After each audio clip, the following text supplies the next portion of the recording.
Sui greeted her brothers excitedly, clearly missing home. I greeted my brothers-in-law respectfully. The brothers chatted with Sui as they walked home, I following with my bike. I formally addressed my in-laws, having married into the family. Despite my past life, I remained calm. Old man Huang, now recovered, chatted aimlessly with me to pass the time. Sui went to the kitchen with her mother, while her brothers joined me. By noon, the brothers' attitude had warmed significantly, likely having verified that the Su family treated their sister well. The boys spent a day in the mountains for this meal, bagging pheasants, rabbits, and a sika deer. They even went to town for good liquor. The brother produced a bottle of wuliangye, a luxury item costing 5 yuan and requiring ration coupons. For context, the Huang family had only gifted 3 yuan at my wedding. This bottle was a massive gesture, equivalent to a significant sum in modern terms. Such a gift was usually reserved for high-level favors, showing how much they valued me. I felt the pressure. Big brother, this is too much for a simple family meal. I realized their generosity was a silent plea. Treat our daughter well. It's your first visit, it only happens once. Sit down. The feast was grand, complete with meat, poultry, steamed buns, and firecrackers. I was touched by the brothers' devotion to their sister. As the only girl in 3 generations, Sui was cherished by the entire clan. The extended family joined the feast, filling the house. The sika deer stew was a rare treat, and the cousins ate with gusto. They maintained decorum despite their hunger. Easy now, the eldest brother joked. This meat is potent. You unmarried boys might not sleep tonight. The room erupted in laughter. Sui rolled her eyes at her brother, blushing. My recent care had left Sui glowing with newfound vitality. I was captivated, wishing I could whisk her away to show her my watch. At 2:30 p.m., I prepared to leave. So soon? Sanshuiwan isn't far. The brothers were reluctant to let their sister go so quickly. I need to visit the library in town and wanted to take Sui along. Town? No, you go. Leave our sister here. Sui agreed to stay a while longer, so I left alone. I biked to town, returning my carpentry books. Comrade, here is my card and the books. The librarian recognized me. Few borrowed technical carpentry books. Ah, it's you. Let me check them. The master inspected the books for damage. Perfect. Refund or keep the deposit. I want books on training eagles. Are you a hunter? The librarian guessed my profession based on my address near the mountains. More or less. Do you have any? Follow me. These are rare, but I might find something. Many books had been sealed away during the Four Olds campaign, making the library's collection limited. You're lucky. These 2, one on bird habits, one on training eagles, are old but invaluable. Take care of them. I thanked him profusely. Keep the deposit? I left the deposit, planning to return soon. Thank you, I'll be going now. I left the library, my bag heavy with books. I cycled back toward Huangjia Village, intending to pick up Huang Sui before returning to Sanshuiwan. Leaving the county town, I felt watched. I scanned the crowd, but seeing no one specific, I shook off the feeling and continued my journey. Shortly after, several men appeared where I had parked. Boss, that kid is sharp. We almost got caught. He's a hunter, of course he's alert. Follow him and find out where he lives. Understood. 2 men mounted their bikes and trailed me from a distance. Su, you cost us a finger in our jobs. You're a dead man. The leader glared at my retreating figure. Did you leave any traces at the state-run restaurant? The man turned, and a subordinate stammered. Don't worry, Dao Yi. I was very discreet. Dao Yi was one of the thugs who had harassed Su Xiaoya. He worked security for the black market and knew the importance of anonymity. Because they had revealed their faces during the harassment, they were deemed liabilities to the black market. For breaking rules and owing money to the fox, they were forced to do dirty work. One had even lost a finger as a warning. After settling their debts, they were free, but the crimes they committed for the black market carried heavy prison sentences. All because of me. They couldn't touch the black market, but they could certainly target me. I, unaware of the threat, assumed I was safe. I doubted Boss Yang's driver would mobilize a large force against me. I reached Huangjia Village, picked up Huang Sui, and returned home without incident, my anxiety easing. The 2 thugs watched Sanshuiwan before heading back to the county. Dao Yi, the kid lives in Sanshuiwan, but there's something you should know. Dao Yi snapped, spit it out. His subordinates feared him now, unlike months ago when they barely respected him. After their stint with the black market, the trio joined Hong Dakue, the thug who had coerced Lai Tu San to frame Su Bin. Hong Dakue ran gambling and protection rackets with about 50 men. The trio joined him because Hong needed ruthless men, and they were desperate. Dao Yi, the kid's older brother, is Sheng Guer from the county high school. He's a tough guy. Sheng Guer never joined the underworld, but he was legendary for defending his school. He had once led students against thugs, famously fighting off attackers at the school gate, earning him a fearsome reputation. Though many tried to recruit him, he stayed out of the life, yet he maintained enough connections that people avoided provoking him. Sheng Guer? If this were months ago, I'd care. But now we work for Hong Dakue. Debts must be paid. The next day, I prepared to train the young eagle, eager to test my new skills. Before I could start, a man stumbled through my door. It was a village youth. Su Lao-san, hurry to the fields. Your wife is being harassed by thugs. I rarely worked the fields, leaving it to my family. Huang Sui had been working alongside them for the past few days. What? Who? I grabbed my rifle and rushed out. Gosheng, explain. Gosheng was a childhood friend known for exaggerating, but I couldn't afford to ignore this. I raced toward the fields, determined to protect my wife regardless of the truth. I don't know who they are. There are 10 of them. Sheng Guer saw them and stepped in, but they're brutal. I ran to get you. Did you call the militia? No, I'll go now. Gosheng ran off. I sprinted, knowing the militia patrol was likely elsewhere. I reached the scene in minutes, my speed far exceeding a normal man's. Bang! A gunshot rang out, followed by a rapid-fire sequence. I fired before even arriving, determined to make them pay for attacking my brother and the villagers. 10 shots rang out. Su Sheng and the others watched in shock as the attackers collapsed with leg wounds. The remaining 5 dropped their blades in terror, freezing as my bullets kicked up dust at their feet. I closed the 100-meter gap instantly. The militia arrived shortly after, drawn by the gunfire.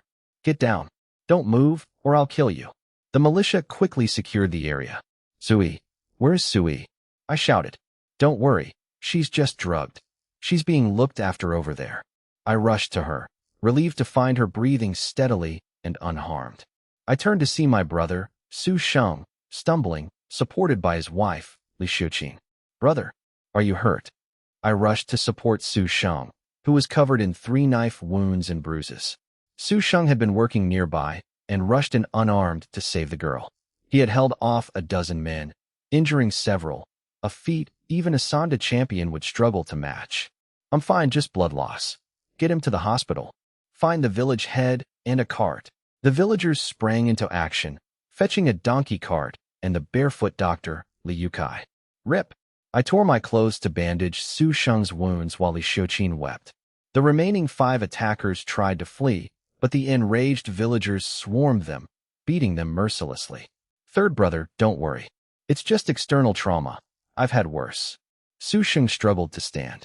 His leg had been struck by a club, and though he didn't know if it was broken, the pain was now becoming unbearable. I settled him down, then charged at the gang. Seeing the gun in my hand, the villagers panicked and snatched it away to prevent a tragedy. I didn't lash out at the elder who took the gun. Despite the villagers' efforts, they were no match for these professional thugs. Calm down, Su Lao-san. Don't throw your life away. Let the public security handle them. I've already sent for them. Lu Yuji rushed over, handing her daughter-in-law to a neighbor, terrified her son might commit murder in his rage. I won't kill them, just ask a few questions. I shoved past the crowd and kicked the nearest thug. I unleashed a flurry of powerful kicks, dropping every single thug before they could react. I locked eyes with the leader, whose demeanor stood out from the rest. Stepping on the man's chest, I produced a dagger and plunged it into the man's thigh. The sickening sound made the villagers recoil. I ask, you answer. Understand. I twisted the blade slightly, eliciting a blood-curdling scream from the thug. Who sent you? It was Li Yudao. Please, let me go. I'll never do it again. Li Yudao? Who is that? Do I even know him? I had initially thought this was a random harassment case, but the organized nature of the 15-man squad proved it was a calculated hit. The thug was stunned by my ignorance. Huzi, who had just arrived, overheard the name Li Yudao. Who is this Li Yudao, and why target Huang Sui? Huzi demanded. Since I didn't know the man, Huzi sought to identify their backers to deduce the motive.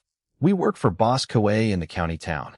Please, your beef is with Li Yudao and his 2 friends, not us. Huzi's interest peaked at the mention of 3 men. 3 of them? Describe them. They needed to confirm the identities of the trio behind the grudge. How did you identify my wife? I pressed. When no one answered, I threatened the thug with the blade again, forcing a confession. It was Ma Lu. He tracked you and recognized her. Ma Lu tried to protest, but Huzi silenced him with a few swift kicks. That's enough, Suyu. The police are coming. Put the knife away. The village had arrived, and they loaded the injured onto a donkey cart to head to the county hospital. Uncle Yukai, how are they? I asked. Your wife is just drugged and will wake up soon. Your brother lost blood, but he'll be fine. I told the lightly injured villagers to follow the cart to the hospital. I handed 300 yuan to my mother to cover medical costs and food for the helpers. I was deeply grateful. Without their help, I couldn't have handled 15 armed men alone. I urged Li Xiuqin to join them at the hospital to ease her worries. Yu-Ji, it's those 3 punks from when we saved the educated youth, Huzi reported. They lost their jobs and a finger because of our fight, and they're out for revenge. Huzi had interrogated Ma Lu, who confirmed he was Li Yudao's lackey. Huzi's father, a militia member, didn't stop his son, signaling the village's support for me. The mention of Su Xiaoya caused a stir in the crowd. Quiet. The police are here. Su Daqiang bellowed, silencing the crowd as the police arrived. The officer recognized me from our previous encounter. I recalled the officer was the Public Security Bureau I'd helped before. Officer, thank you for your hard work. I remained polite despite my anger. I knew I had to be careful since I had used a firearm. The legal outcome depended heavily on the police report, so I had to play this carefully. I shook the officer's hand firmly. Don't worry, kid. We heard what happened. You acted in self-defense against an armed mob. You won't be in trouble. I stayed behind to avoid looking like I was fleeing the scene. Take the suspects to the station. You need to come with us too, kid. I agreed, telling my brother Lao Si to look after the family. As I left, Huzi grabbed his own knife and 2 rifles, heading straight for the police station. Huzi knew I would go after Li Yudao, and he intended to back me up. If a fight was coming, he was ready to face it head-on. Meanwhile, at the hospital, Huang Sui had regained consciousness. Su Sheng's wounds were being treated for the 3rd time. Huzi arrived at the station just as I was walking out. Carrying rifles openly was risky, as even civilian-grade weapons were strictly regulated. Huzi's blatant display of weaponry was highly irregular. Why are you here, Huzi? I brought the gear. Shenguer is hurt. I'm sticking with you. Brother Daong arrived, sent by 3rd uncle to ensure I didn't do anything reckless. Don't do anything stupid. The police are handling it. Don't ruin your own future. Huzi was interrupted and turned to see Su Daong, the son of my 3rd uncle, instantly losing his temper. Brother Yong, Hong Dakue bullies outsiders, but he dares to target locals too? We have plenty of village youth. If Brother Yu gives the word, I'll go to the village chief. We shouldn't take this lying down. Despite strict regulations against private business and premarital intimacy, the village's collective spirit remained incredibly strong. Shut up. You think the village chief will join your nonsense? Leave it to the public security. If they can't handle it, I, Su Daong, won't stand by while my brother is bullied. I, now calmer, patted Huzi's shoulder. Enough. Let's go to the hospital. Brother Yong, please head to Huangjia village to inform them so we don't have to explain later. Su Daong nodded and rode off to Huangjia village, while I and Huzi headed to the hospital. Brother Yu, I'm carrying a gun, so I'll wait outside. I can't stand the smell of disinfectant. I nodded and rushed into the hospital while Huzi waited by the flower bed. I found the ward. Suyu, did you handle things at home? Lu Yuji knew I had been dealing with the aftermath since Su's father was away. Yes. Mother, how is Su? Lu Yuji stepped aside. For people were in the room, including Huang Sui and my older brother. I sat by Huang Sui's bed. How are you feeling? Better. I felt nauseous and had a headache from the ether, but the 4 is helping. Don't worry. I stroked her hair, then checked on my brother. I'm fine, just minor injuries. I'll be out in 3 days, my brother said. I asked, are you sure your bones are okay? The doctor said he's lucky. No fractures, just needs observation to prevent infection. Listen to your wife, brother. Don't push yourself. We can afford the medical bills. The door burst open as Huang Shan carried his father in, followed by Huang Hai and Su Daong with Huang Sui's mother. Sui, are you all right? Seeing her family, Huang Sui fought back tears, smiling despite the presence of her in-laws. I'm fine, father. Brother Su Sheng took the brunt of the attack to protect me. The Huang family looked at Su Sheng, who lay shirtless, his chest, abdomen, and legs heavily bandaged. It looked gruesome, but while it was a minor injury for him, it would still keep him bedridden for months. The Huang family, being reasonable, immediately went to comfort him, their expressions softening. Su Yu, come outside. Brother, what are you doing? Huang Sui tried to get up, but Huang Shan stopped her with a smile. Silly girl, stop worrying. I'm not going to hurt your husband. I just need to ask about the attackers. He turned to me, his face cold. Come out. Lu Yuji held Huang Sui back, knowing this confrontation was inevitable. Brother, thud. Outside the hospital, Huang Shan kicked me square in the chest, sending me flying. I landed in the small forest of ornamental trees. Cough, cough. I stood up, rubbing my chest. Huang Shan had used a controlled strike, powerful, but not intended to kill. I could have dodged, but I chose not to. Brother, you. Big guy, what are you doing? Huzi, having seen the scene, ran over, raising his gun. Huzi, put the gun down. I commanded. Huang Shan's kick was fierce, but he hadn't used his full strength. Otherwise, I would have had broken ribs. My physique was above average, but I couldn't compete with a trained giant like Huang Shan. Huang Shan ignored Huzi, glaring at me. She's been married less than a week. If not for your past kindness and her love for you, I'd take her back right now. Fix this mess yourself. If she gets hurt again because of you, I'll deal with you before I finish off those scumbags. I sensed the genuine killing intent in Huang Shan's eyes, directed at the attackers.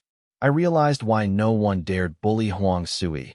With brothers like these, even the village chief would think twice. Why hit him? If you're so tough, go find Hong Dakawei. Huzi shouted. Huzi, shut up, I said, grabbing him. Brother, I promise I won't let those who hurt Sui go unpunished. Huang Shan was satisfied by my willingness to take responsibility. Fine, I'll watch your performance. Tell me what happened. I silenced Huzi to prevent a messy, exaggerated retelling. I gave a direct account of the events, omitting nothing. So, you intervened when they harassed a female youth, offended them at the black market, and now they're retaliating? I nodded. Huang Shan agreed that defending the girl was the right thing to do. The escalation at the black market was unfortunate, but not entirely my fault. Bullies. Why don't they go after the fox instead? Pathetic. Huang Shan despised their cowardly tactics of targeting family members. Where are those three? I realized Huang Shan intended to intervene personally.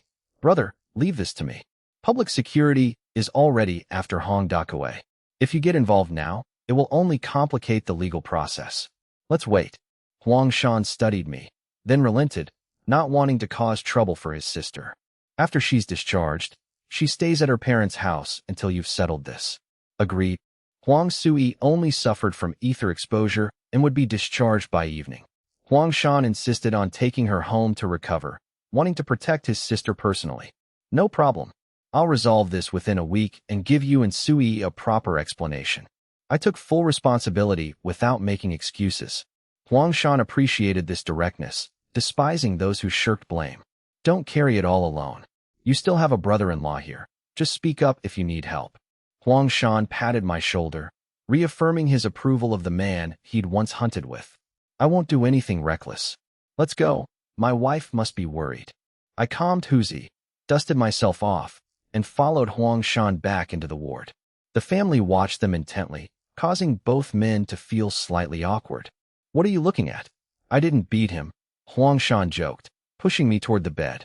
Huang Sui whispered to me, and Lu Yuji breathed a sigh of relief seeing me unharmed. Where is his father? Does he know? The mother-in-law asked. Lu Yuji replied.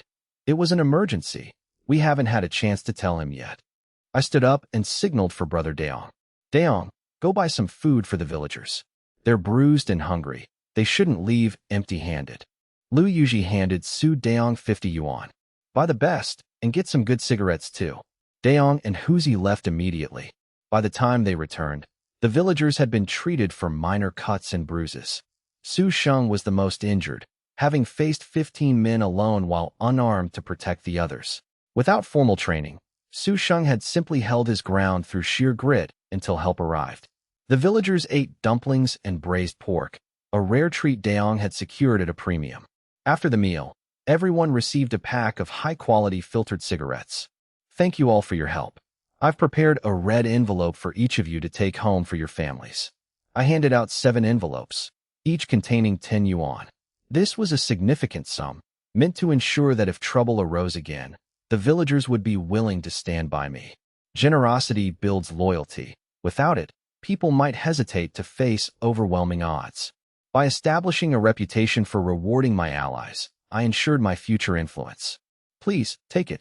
It's just a small token of my gratitude for your support. They accepted the envelopes, sure to be shocked by the contents later. Beyond immediate gratitude, I was cultivating my status in the village for future agricultural ventures. After some polite insistence, the villagers accepted the gifts and departed. The others were discharged, leaving only Su Sheng and Huang Sui in the hospital. Sui, your discharge is ready. Go home with your brother. I'll pick you up in a few days. The family escorted the Huangs out, with Daong and Huzi providing transport. Sister-in-law, stay and look after the eldest brother. I'll be back tomorrow. I left the hospital and headed straight for the commercial district. I arrived at the mall, not to shop, but to find a specific contact. Lu Zi, long time no see. I greeted the man who had previously sold me a rifle. Lu Zi was startled but relaxed upon seeing me, despite the illicit nature of his business. It's you. Where's your friend? Lu Zi assumed I needed more ammunition, noting my improved marksmanship. He found it reasonable that I would return for cheaper, off-the-books ammo. Have you eaten? Let me treat you to a hot pot. Lu Zi was suspicious but hungry, and he didn't fear a countryman in his own territory. He agreed, curious about my true intentions. Brother, what's this about? I can't eat if I don't know the agenda. Lu Zi knew there were no free lunches in his line of work. Don't worry. I just want to ask some questions and buy something from you. I gestured for a pistol, a much more sensitive item than a rifle. I see. Let's go then. I know a good spot. They rode off together to a hot pot restaurant. They ordered lamb and vegetables, sharing drinks and conversation. They smoked and drank, establishing a casual rapport. All right, Sue, ask whatever you want. I'll tell you what I know. I began probing for information about the black market and local power players. I asked scattered questions to mask my true objective, which Lu Zi noted but didn't mind. Lu Zi didn't care about the motive, provided the money was good. As a street-level operator, Lu Zi had extensive connections and information. Be careful. If you're planning to move against the black market, think twice. They have powerful backers. Lu Zi warned that even with a gun, I was out of my depth. I'm not that foolish. I'm just gathering info. Now, what about that pistol? If you'd asked earlier, I'd have nothing. But today, you're in luck. Lu Zi pulled a Colt M1911 pistol from his briefcase and placed it on the hot pot table, unconcerned about onlookers. Colt M1911, .45 ACP, 7-round magazine, 50-meter effective range. It's a top-tier piece. I wouldn't have brought it out for anyone else. I was stunned. I recognized the weapon well, as it remained in service until my previous life. How much? How many rounds of ammo? 1,500, non-negotiable. I can give you 6 boxes of ammo. I can source more later, but it'll cost more than rifle rounds. I'll take it. I pretended to reach into my pocket, actually withdrawing the 1,500 from my system space, and handed it over. The man didn't even count it, implying he knew exactly how much was there. A pleasure doing business. You got a deal. This is a hot item, unlike those Nambu pistols. I didn't haggle. A pistol was perfect for self-defense. Rifles were too cumbersome and required manual cycling, which hindered my reaction time. Since I didn't haggle, how about a bonus? Maybe an extra magazine. Lu Zi paused, then laughed, realizing I knew there had to be more than one magazine. Fine, take one more. I loaded both magazines and stashed them, along with the ammo, into my system space. That's it for today. I'm heading out. Having gathered enough info and secured my weapon, I wasn't worried about leaks. The man only knew my surname, and the gun was safely hidden in my space. I left the restaurant. leaving Lu Zi to count his money with a grin. 300 for mom, 1,500 for the gun. Spent 1,800 total, 3,200 remaining from the 5,000. I didn't regret it. A pistol was essential for survival against threats where a rifle would be too slow or impractical in tight quarters. As a reborn person, I knew I could still die from a fatal wound. I wouldn't gamble on the system saving me. I preferred to be prepared. I went to the town police station to check on the investigation. Comrade Su, Hong Dakue claims he knew nothing of Li Yotsai's actions. Li was just a recent associate who paid well. Hong has witnesses proving he wasn't involved in your wife's kidnapping. Li Yukai has fled. He likely had informants and bolted after the failed kidnapping at Sanshuiwan. We're hunting him down. I felt vindicated in buying the gun. It was better to be armed against hidden threats. Thank you. Please notify me immediately. I left, frustrated. I visited Su Sheng at the hospital. Brother, do you know anyone with good connections? Su Sheng understood immediately. I was going to bypass the police and use the underworld. I know people, but don't do anything reckless. Despite Su Sheng's worry, I pressed him until he provided a contact. I bought cigarettes and alcohol, prepared a 200 yuan red envelope, and went to the contact's home. A muscular man in his 30s opened the door, clearly a martial artist. Who are you looking for? I'm Su Yu, Su Sheng's brother. You must be Peng Dali. Su Sheng's brother? Come in. Don't worry about gifts. If I can help, I will. If I can't, gifts won't change that. I didn't take this at face value. I knew I had to earn the favor. I placed the red envelope on the gift box. I heard you have wide connections. I need help finding someone. You know what I do for a living, right? I nodded. Fine. Give me the name. I'll let you know if I find anything. I named Li Yukai. Peng Dali agreed to have news within 3 days. I left, retrieved my watch from my space, and put it back on. Peng Dali was a famous pickpocket boss in the county, commanding over 100 subordinates across the city. He and Su Sheng were acquaintances by chance, a product of their era, though they followed their own underworld code. Good, the watch is still here. I wrote off. I trusted the 3-day timeline. These people were excellent at gathering intel for their own. These pickpockets were well connected with local riffraff. While looked down upon by others, a boss like Dali was not to be trifled with.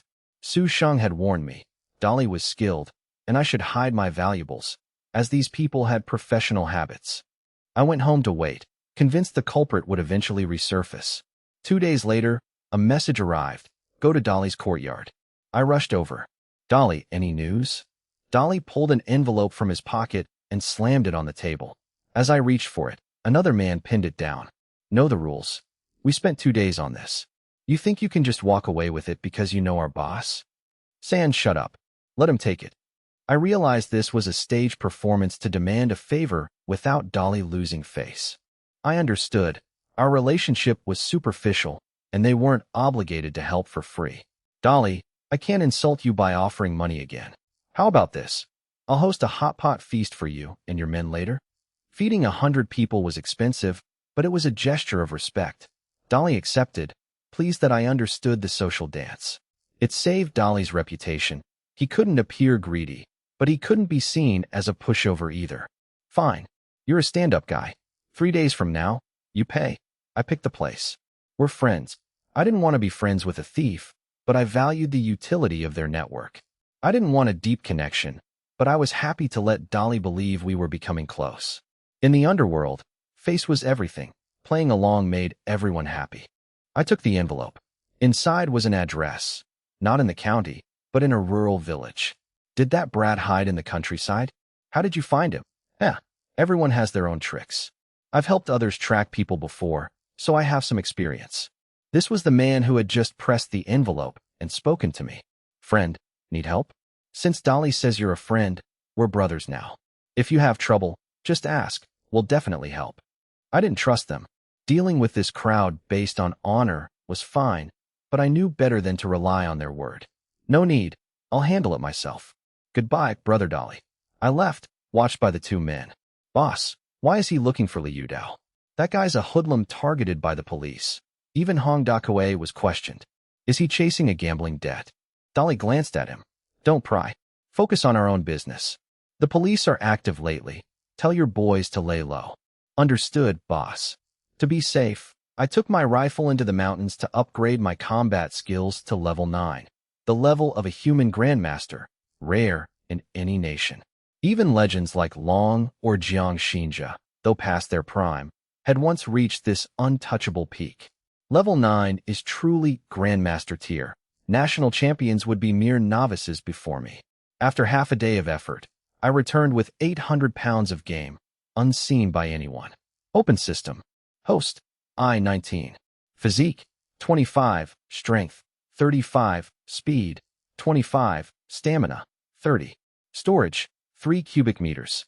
Skills, fishing LV3, archery limit break LV1, tracking LV7, dog training LV1, Krav Maga LV9, butchery LV7, rock climbing LV7, marksmanship LV8, carpentry LV5, parkour LV7, skill points, 0, level 9 was enough, especially with my Krav Maga, a military-grade essential. My physical stats had also improved. Martial arts training provided the most balanced growth. Third brother, why so much game? I was bored, so I went hunting. Mom, keep the wild boars for big brother to recover. I'll sell the rest. I loaded the game onto a wooden board strapped to my bicycle, struggling to keep the front wheel down due to the weight. Can you handle that? Maybe ask the old party secretary to borrow the donkey cart. No, Mom. If I borrow the cart again, the village will gossip. It's not far. I'll just go slow. Lu Yuji agreed. Her son was capable, but jealousy was real in the village. Since I was strong, I could manage. Should Huzi go with you? No, I can handle it. I left, intentionally showing off the heavy load to the villagers. I feigned difficulty pushing the bike, greeting everyone as I passed. Go back, Mom. It's 9:20 a.m. I'll be back by 2. Once out of sight, I moved the game into my space and rode off quickly. I was selling game, but my real goal was Liu Dao. I needed an alibi before potentially confronting him. Without surveillance, I had to rely on timing. I had made sure everyone knew I left at 9:20 a.m. I pedaled furiously toward Xiangyang Village. The trip took over an hour at high speed. Near the village, I stored my bike and donned my mask, hat, and gloves. I snuck in, expecting 3 targets. Taking them down silently in broad daylight would be difficult. I chose daytime specifically to do the unexpected. I confirmed their location by grabbing a stray chicken and tossing it into their yard. As expected, a man came out to investigate, confirming the target. I changed into my gear and crept closer. The men laughed as they caught the chicken and headed to the kitchen. I vaulted the wall, entered the kitchen, and knocked the man out with a single strike. I checked the other rooms. Only the 3 targets were present. I walked into the main room, startling the 2 playing cards. Who are you? They assumed I was a local, but I moved instantly. I punched the speaker in the head, knocking him cold. Liu Dao realized who it was and grabbed a knife from under the table. I kicked him in the chest, sending him crashing into the table. Before he could recover, a whip kick to the neck silenced him. All 3 were neutralized in moments. I considered killing them, as I had the skill to do so without evidence. But I decided against it. I needed to send a message that couldn't be ignored.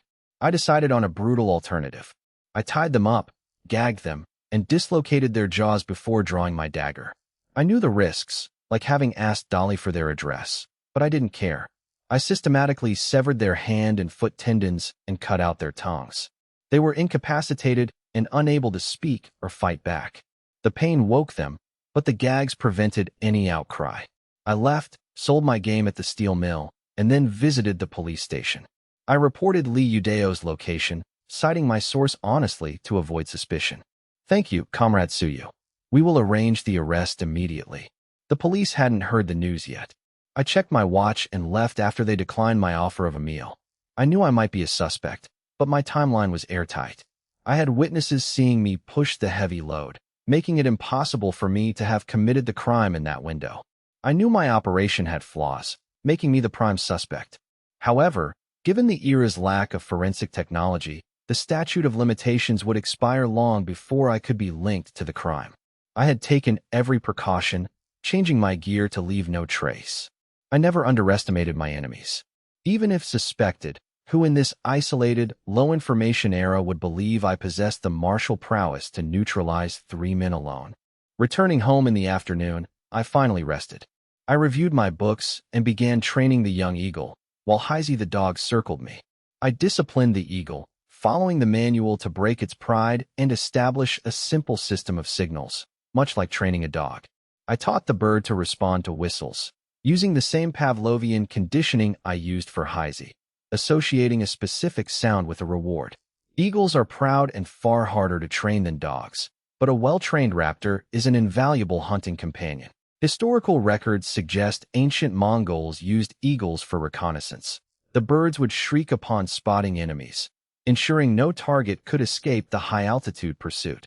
This was far superior to tracking by scent. An eagle's eyes could automatically lock onto moving targets from the sky, spotting prey like rabbits with ease. I trained for hours without a system notification. I realized that to unlock skills, I would need to demonstrate tangible results. Just as I needed to actually spear a fish or hit a live target to progress, I had to successfully command the eagle to earn the skill. Though progress was slow, I remained patient. That afternoon, 2 public security officers knocked on my door. I knew Liu Dao had been found. "Officers, have you caught Liu Dao?" The older officer, accompanied by a younger apprentice, scrutinized me. Before knocking, they had checked with neighbors about my fighting ability. They learned I had once been bullied by Lai San and paid off, which made my current calm demeanor seem genuine. At under 20, they doubted I had the depth to be a cold-blooded culprit. They hadn't checked with Dongshega, where my true strength was known, so they remained skeptical of my involvement. "Just got back from selling game in town," I explained, avoiding the stigma of being an unemployed loafer. I invited them in, maintaining a hospitable front. I served tea, a luxury few in Sanshuiwan possessed. I asked eagerly, "Did you catch Liu Dao? Are they going to labor reform for the kidnapping?" My performance was flawless. The officers failed to realize they were dealing with a man of 2 lifetimes' worth of psychological maturity. The officers exchanged glances. "We found Liu Dao," the younger one said. "But the situation has changed. We need your cooperation." He was incapacitated, tendons severed, tongue cut out. I feigned shock. His tongue? What kind of grudge would cause that? I quickly regained my composure. "Why are you asking me? You don't suspect me, do you?" I remained perfectly unruffled. "It's routine. You provided the address, yet Pungdali said you knew it earlier. Why wait until today to report it?" I admired their logical deduction. They were sharp despite the lack of modern tech. I had anticipated this. "I got the info, but by the time I walked to the station, you were nearly off duty." I decided to sell my game first and report it the next morning. Liu Dao wasn't going anywhere. My timeline held up, as I had indeed arrived near closing time.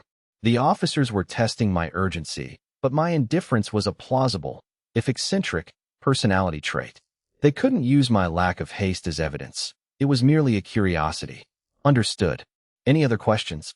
I asked if Liu Dao would still be prosecuted. Even with severed tendons, he wasn't beyond the reach of the law. He would be crippled, but not paralyzed. He could still stand and walk with effort. After seeing them out, I exhaled. The officers were convinced I wasn't the culprit.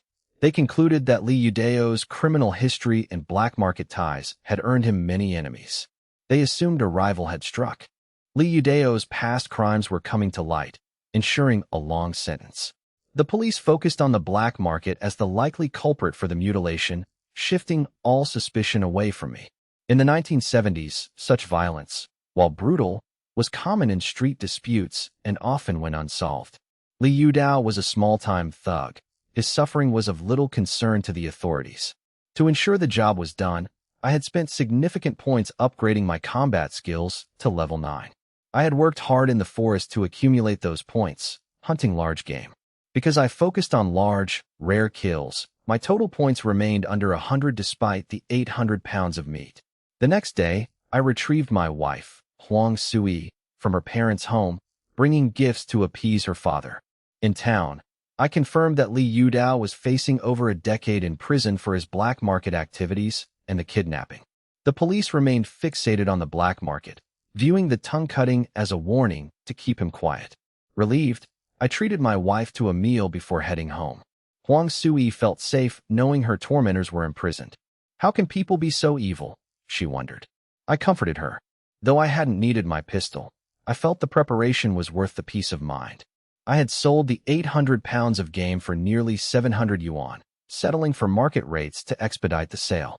I joked about showing Huang Sui my luminous watch, teasing her until her ears turned red. Despite her protests that it was broad daylight, I insisted, eager to reconnect after her time away. I hurried her into the room and drew the curtains, our reunion intense and immediate. As I lit a cigarette, the passionate encounter came to a close. Huang Sui rested in my arms, content as I held her with one hand and smoked with the other. The post-coital cigarette was truly a blissful experience.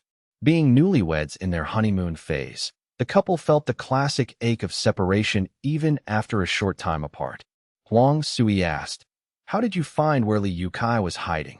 I had visited the Huang family to explain the situation, but I kept the details of the investigation vague, and they didn't press me.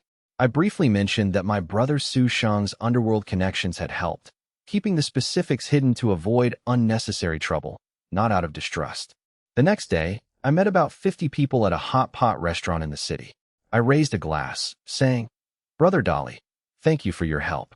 This is for you." Brother Dolly waved me off, insisting they were all brothers and didn't need such formalities. They clinked glasses and finished their drinks in one go. I asked, "Are these all the brothers? I hope I didn't seem stingy by not inviting everyone." Brother Dolly explained that he only brought those of similar age, leaving the younger ones behind as they weren't suitable for this gathering. I accepted this. I was only settling a favor and had no intention of deepening the connection. After the meal, I paid the 200 yuan bill, which was more than enough to treat 50 people lavishly. I saw Brother Dolly and the others off, maintaining a friendly, polite demeanor. In this circle, reputation was everything. I made sure to acknowledge those who came to toast me, memorizing a few faces. "Brother Dolly, I'm heading out. Let's drink again when you're free." I left, keeping my association with these men a secret from my family. I then headed to the hospital to visit Su Sheng, who was due to be discharged soon. I brought some treats for my brother, knowing he didn't need medicinal tonics but would appreciate good food. After spending some time there, I bid my brother and sister-in-law farewell. Li Xiuqin walked me to the hospital gate, and I departed. I calculated my finances, 700 from hunting, 200 spent on the meal, leaving 3,500 yuan. I hadn't spent much on food for my brother, and since my mother had returned the unused portion of the medical funds, I remained well off. Back at the village, Uncle Zheng stopped me to talk. Uncle Zheng was embarrassed. His nephew had insisted on filling the yard with extra soil, which delayed the work and caused a budget shortfall. Despite their contract, I didn't make things difficult and handed over the remaining 50 or 60 yuan. "If there's extra, buy the boys some cigarettes and food. I'm busy, so I appreciate your hard work," I said. Uncle Zheng was deeply moved. He had never encountered such a generous employer. "Don't worry, we'll ensure quality and speed. You'll be in your new home in a few days," Uncle Zheng promised. I didn't mind the small cost. I had only used a contract to protect myself. Seeing their extra effort, I was happy to reciprocate. Within 3 days, the house was finished. My requests for fine decoration, tiled floors, cement paths, and white walls had taken extra time, but the result was worth it. Su Sheng had also returned from the hospital, his wounds healing well enough for him to walk. "Dad, Mom, brother, I'm moving my things to the new house today. It's right next door, so we'll still be over for meals," I announced. I was careful to frame it casually to avoid hurting my family's feelings, especially with my brother just home. Su Sheng agreed. "Let him move, Mom. I'll have Xiuqin help him pack." With the eldest son's approval, Lu Yuji relented. "Fine, but don't think moving out makes you the head of the family. If you dare bully Su Yu's wife, I'll still come for you," she warned. She used this moment to remind him of his responsibilities, especially after the recent family tension. I promised to behave and began moving my belongings the short distance to the new house. I finally had space to display the old furniture I had collected. The pieces, including the tables, were exquisite, crafted from red sandalwood with intricate carvings. "Isn't this a bit rushed?" "The paint on the walls is still fresh," Su Sheng noted. "It's fine, it dries quickly," I replied. Lu Yuji touched the wall and floor, confirming they were dry and smooth. I had insisted on higher ceilings, anticipating that future standards would favor taller, more spacious rooms. Since I had no neighbors nearby to offend with my house's height, I had free reign. While I lacked the tools for modern ceiling finishes, I wasn't concerned. I avoided anything too ostentatious to avoid looking like a wealthy landlord, keeping the decor tasteful but modest. That evening, I hosted a housewarming dinner for Huzi, Xiangzi, my brothers, and the rest of the family. The main beam was marked with red paper detailing the builder and date, adorned with red chopsticks tied with red string to symbolize harmony and abundance. Congratulations on the new home. May you two live in bliss. It was third uncle's son, Daong, a burly man with a surprisingly eloquent way with words. The yard is leveled, but where's the gate? Need me to help fence it in? I had prioritized height over walls for now, leaving other projects for later. Don't worry, I've already arranged for bricks to build the walls and gates soon. Whether to build the west or south rooms was secondary. The perimeter wall was the priority. With guests gone, I and Huang Sui were alone. My sister remained at the old courtyard for now. Since the sister stayed with their parents, the new home was just for the couple, their dog, and 3 young eagles. Alone at last, I let my guard down. Huang Sui no longer needed to hold back, and they enjoyed a passionate night. I felt relieved. Li Yukai had been sentenced and transferred to prison, where he would receive medical care. The matter was settled. While the era was still cleaning up black market elements and criminals, this specific threat was minor. The next day, Huzi arrived. I, having spent 3 days away from the mountains, was eager to hunt. Seeing Huzi, I knew it was time. I grabbed my gun, bid Huang Sui farewell, and left with Huzi. Huang Sui headed to the old courtyard to join the others for farm work. Lu Yuji now insisted on group movements for the women, with the village party secretary ensuring men were stationed nearby for security. Militia patrols were also redirected to guard the women's work sites to prevent any further incidents. The village women, though unaware of the specific target, grew cautious, especially the young women like Su Jiqing. Deep in the mountains, Huzi asked, "Why bring Heizi today?" I brought the dog to learn through practical experience rather than just training. Real-world hunting, tracking, catching, and feeding the dog the kill is the fastest way to teach a hunting dog. Hunger is the best teacher. By not feeding the dog in the morning, it naturally learns to hunt to satisfy its appetite. Dogs, being descendants of wolves, possess innate hunting instincts. Humans simply facilitate the process. The dog's excitement upon entering the mountains was natural and required no interference. Heizi is growing up. It's time he learned the ropes. Huzi agreed, watching as the dog roamed freely nearby. Won't the gunshot scare him? He'll get used to it, I replied. Like warhorses, animals adapt to noise through repeated exposure. Spotting a rabbit, I fired. Heizi whimpered in fear, prompting me to give him a nudge.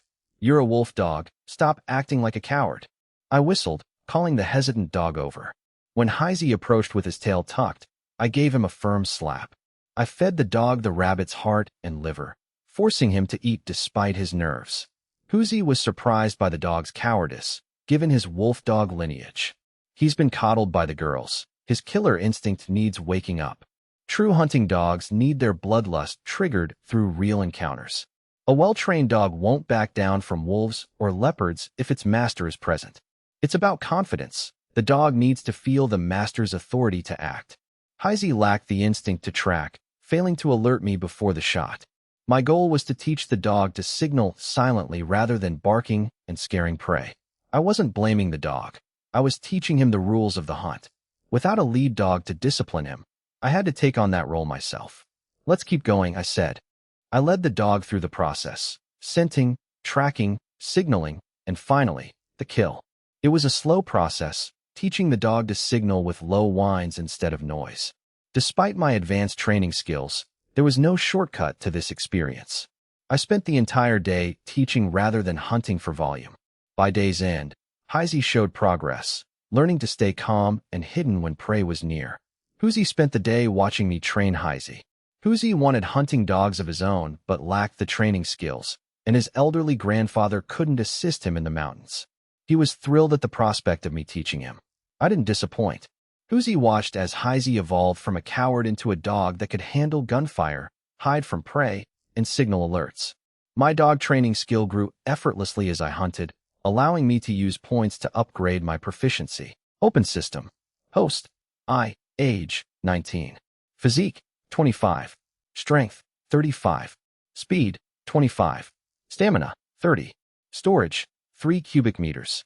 Skills, fishing, 4-3. Archery, limit break 4-1. Tracking, 4-7. Dog training, 4-5. Krav Maga, 4-9. Butchery, 4-7. Rock climbing, 4-7. Marksmanship, 4-8.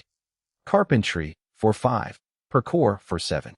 Skill points, 0. Having boosted dog training to 4-5, I was now skilled enough to train police dogs in the military. While I focused on hunting dogs, I was systematically teaching Heisey the necessary tracking and hunting techniques. Brother we've got plenty of prey. It's too late to head to the city. We'll have to sell it tomorrow. I agreed. I had spent the day training Heisey by tracking scents. I rewarded the dog with food to reinforce the behavior, knowing that without incentives, a hunting dog would lose its drive. After returning home, I cleaned the catch and brought several pheasants and rabbits to the old courtyard. Third brother, are we eating this tonight? Xiaoya and Yaya ran over. Yaya, though still somewhat reserved from past trauma, was slowly becoming more lively under the influence of my younger sister. My sister was a bundle of energy, and her constant playfulness was helping Yaya shed her shyness. My only goal was to ensure my family lived safely and happily, free from bullying. Third, why bring food when you come to eat? Sister-in-law, I just caught these. I'm not selling them. Let's all have a good meal. Despite only moving out a day ago, the atmosphere felt different. Sister-in-law, I'll help you prep. Huang Sui took the game from me, and the two women headed to the kitchen while I went inside. I ran into Lao Si, who confirmed their father had returned from work after sending money to the grandparents. I sighed. I knew I couldn't stop my father's filial habits without causing a family rift, so I chose to remain silent for now. The family gathered for a meal of spicy rabbit and stir-fried chicken prepared by Huang Sui and Li Xiuqing. As they ate, Su's father cleared his throat. Third, I need to discuss something with you. Su's father explained that he had always used his salary to buy medicine for his parents, who suffered from various ailments. He noted that with his nephew in trouble and his younger son in school, the burden on the eldest uncle's family was heavy, and his salary was barely enough to cover the medicine. I realized the real request was coming. Dad, are you planning to send them our grain too? We agreed you'd cover medical costs while the uncles provided the food. We've never stopped you before. Did the uncles go back on their word? I was frustrated. 5 yuan per person was the poverty line. His father's salary was sufficient if managed correctly. Even with irregular pay, the grandparents were never truly shortchanged. It's not that. Your aunt is jealous of our new house, bicycle, and appliances. She's been making snide remarks about us eating well while the elders eat bran. She complained in front of them, and I'm worried about your reputation, so I panicked, fearing my father had made an impulsive promise. You didn't agree to take over their support, did you? Su's father looked indignant, but denied it. I just thought about sending some of our grain, but since you bought it, I wanted to ask. I was speechless. My father had already committed to the aunt, leaving me in a position where refusing would make them look heartless. Su Sheng and Lu Yuji frowned. Their current comfort was due to my hard work, not a surplus for the father to use as social capital. Lu Yuji slammed her chopsticks down, startling the children. The sisters-in-law quickly ushered the girls to another room. They brought food to the children in the other room. Lao Si, only 14, was terrified and didn't know whether to stay or leave, fearing the family might fall apart. He reached for some meat, but seeing his eldest brother stand up, he quickly pulled his hand back. Dad, are you crazy? You know Aunt is greedy. If you give her grain once, she'll demand it forever and ruin us if we stop. We just started living well. I have my own father-in-law to support. Are you trying to dump the whole family's burden on third? Lao Si sat frozen, intimidated by his brother's authority. Dad, if you had a high salary, I wouldn't care. But you want us to support the uncle who tried to frame me? Do you want to send me to prison for speculation? Are you trying to end our bloodline? Just shoot us now. It's better than being slaves for them. At least a beast gets fodder for its labor. They won't even give you that. Lao Si looked confused, wondering why he was being dragged into this. Lu Yuji finally spoke. Su He, if you want to be a filial son at the cost of our family, then we're done. I haven't been able to visit my own parents because we couldn't afford gifts. Do you think I don't care about that? Su's father hadn't expected such a fierce backlash. He had only felt pressured by his sister-in-law's taunts. He realized his family's improved life was a reality, but he felt guilty seeing his parents eat poorly.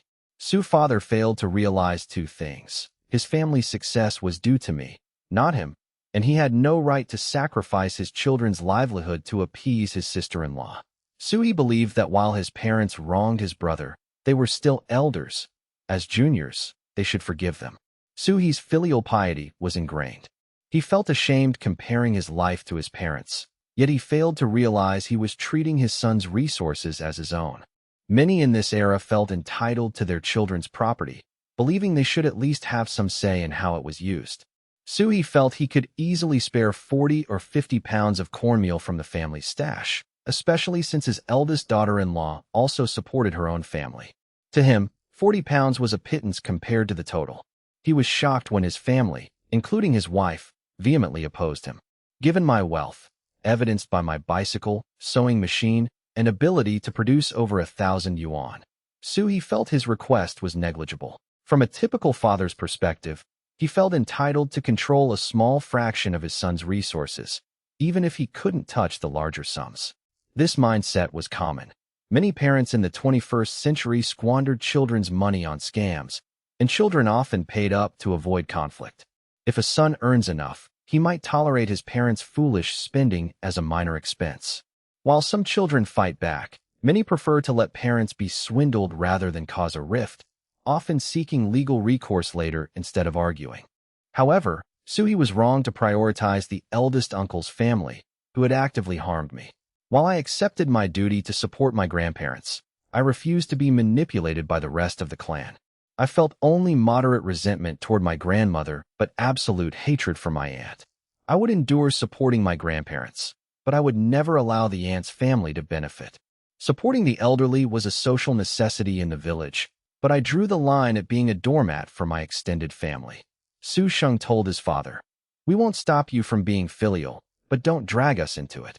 We'll cover your share of the support if you're unemployed, but nothing more."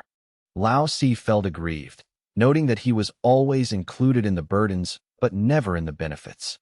Su He, feeling his authority challenged by his sons and seeing his wife side with them, grew furious. "Have you all turned against me? Do you think I can't handle you?" he roared. Lu Yuji stood up immediately. "Handle who? You want to use your son's hard-earned food to feed the people who tried to ruin him? Do you have a conscience?" Sui knew she was right, but he hoped that by sending food, his parents would at least get a decent meal. Sui pointed at her, speechless.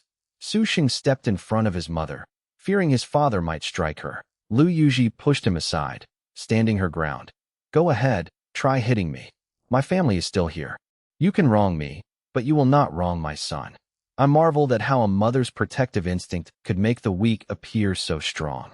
Realizing the family was on the verge of collapse, I intervened to prevent the aunt's family from benefiting from their discord.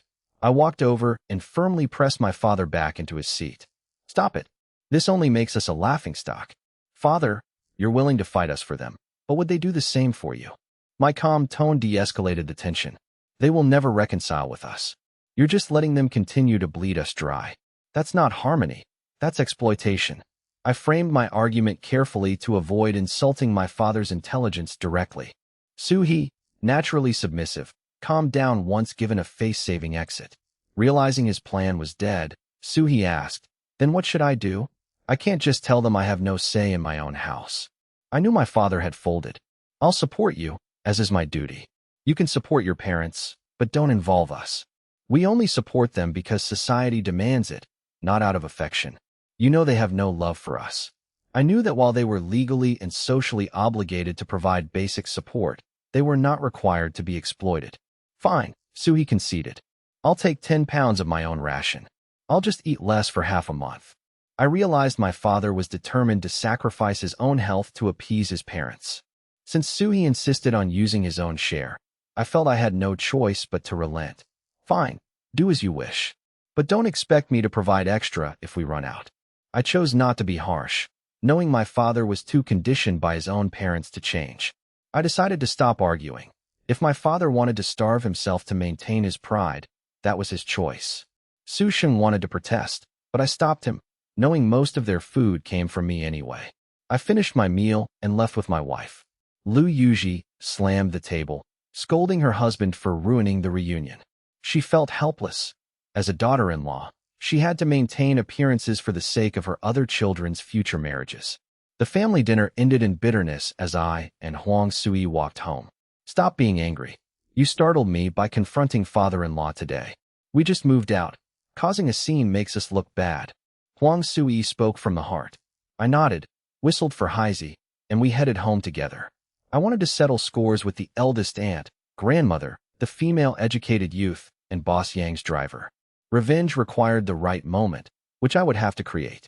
The eldest aunt's behavior was becoming intolerable. I decided to prioritize dealing with her after my trip to sell game in the city tomorrow. Don't be sullen. I've prepared foot-washing water. Clean up and relax. Huang Sui knew hunting was dangerous and exhausting. She understood that their improved life was bought with her husband's life. Coming from a family of hunters, she knew the hardship. Just as her mother served her father, she now served me. It wasn't about status, but love. A man's efforts shouldn't be taken for granted. I was deeply touched by my wife's thoughtfulness. Once settled, it was time for their tutoring session. I loved Huang Sui's scent and made tutoring a nightly ritual since our marriage. Over the past half-month, she had blossomed, her skin glowing with newfound vitality. The next morning, after a long session, Huang Sui hurried to cook on their outdoor stove. How are you and Huzi getting to the city? You have a lot of game, and Huzi has been hoarding his catches too. I hadn't hunted for days, but Huzi had been working the outskirts, accumulating a significant haul. I'll ask Uncle Dihai to borrow the donkey cart. Huzi arrived with the cart, having already handled the arrangements with his father. Huzi helped load the cart. I have about 400 gene, but you've got 600. Huzi's haul was the result of 4 days of work, mostly wild boar and wolves. My 400 gene consisted of wild boar and sika deer, the latter of which I had caught alone. I kept the largest sika deer in my space for personal consumption. By the way, when you go to Deng family village next, find out the name of that driver from their village. Huzi was puzzled but agreed without questioning my motives. At the steel mill, they sold their haul to Zheng Yuegua. I earned 400 yuan due to the deer meat, while Huzi earned 500 yuan. Hee, brother you, we're rich. Huzi was ecstatic. 500 yuan was a fortune in this era. Zheng Yuegua escorted them out of the steel mill. Brother Zheng, it's noon. Let me treat you to a meal. They were always paid immediately, a rarity that spoke to Zheng Yuegua and Wei Huaida's influence in the finance department. It was clear Zheng and Wei were the ones smoothing the way for them. I knew I had to show my appreciation to avoid offending them. Brother, you're running a small business. I can't take your money. Despite the polite refusal, I insisted and dragged him to a small eatery. Brother Zheng, why are you always here?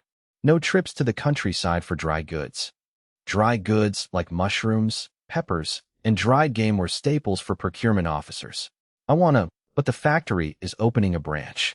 We're currently selecting staff to handle procurement there. I've done well with the meat supply, but it's a double-edged sword. Zheng Yuegua's ability to source meat, even via the black market, was his ticket to advancement, provided he didn't get caught. In this era, results mattered more than methods. If you solved a case or secured supplies, the factory turned a blind eye to the risks you took. Procurement was the same. As long as you delivered off-plant supplies, your source remained your professional secret. I realized Zheng Yuegua was being pressured to move to the branch factory, which he clearly didn't want. Why the hesitation? Wouldn't a promotion be worth it? Zheng Yuegua explained that while he wanted a promotion, the branch factory was a dead end compared to the main factory. The deputy factory chief wants me to go, but he won't offer a real raise or promotion. I'd be a fool to leave the main factory for that backwater. Surely he'd offer a deputy section chief position? You don't understand. He's trading positions for support. He's already promised the procurement roles to others to secure his own power. I was stunned by the office politics. So he wants you to work for nothing? Won't he worry you'll just slack off? In this era, procurement agents are assigned tasks based on set quotas. You can't get larger orders just by being capable. That would invite scrutiny. Since everyone is equal, workers are protected by the iron rice bowl. and even factory directors can't easily pressure or fire them without cause. If an agent completes their basic duties, there's no leverage to pressure them. Dismissal requires strict justification or proof of disciplinary violation, which is notoriously difficult to obtain. Zheng Yuegwa simply meets his monthly quotas without standing out. He refuses to be an overachiever, and since he fulfills his basic requirements, no one can force him to do more. I can't just give nothing. That would be exploitative, not a negotiation. Emboldened by alcohol, I asked about the situation, despite knowing such private matters are usually kept off the table. It's just 3 job quotas. He wants me to follow him to the branch factory, but he's offering no promotion and only 3 spots. It's insulting. A permanent job quota is an open secret worth 500 yuan. These spots are rarely advertised. They are usually sold or used as favors. If Zheng sold these 3 spots, he could pocket 1,500 yuan through quiet, back-channel agreements. While 1,500 yuan is significant for most, a procurement agent, one of the 8 major positions, has many ways to earn extra income if they know the ropes. I realized that if Zheng used these spots for family, it would be a favor. If sold, it would be pure profit. Zheng, are you still negotiating for more? Are you planning to use these for favors, or? Zheng understood the implication immediately, his head clearing slightly from the alcohol. Why? Are you interested in getting someone into the factory? Not for me, but for my family. If it's convenient, I'd like to buy them at market price. Zheng is effectively forced to the branch factory. His superior, the vice factory director in charge of logistics, holds all the cards. Refusing could lead to retaliatory, impossible assignments. The vice director can't fire him, but he can make life miserable with difficult tasks, like winter procurement in the south. Zheng isn't looking for a fight. He's trying to maximize his value before moving, as he lacks the backing to openly defy the vice director.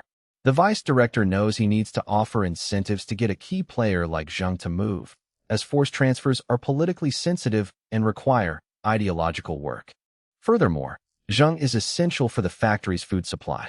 If Zheng voluntarily applies for the transfer to challenge himself, it becomes a matter of spirit, making it impossible for anyone to block him without facing the party committee. All right.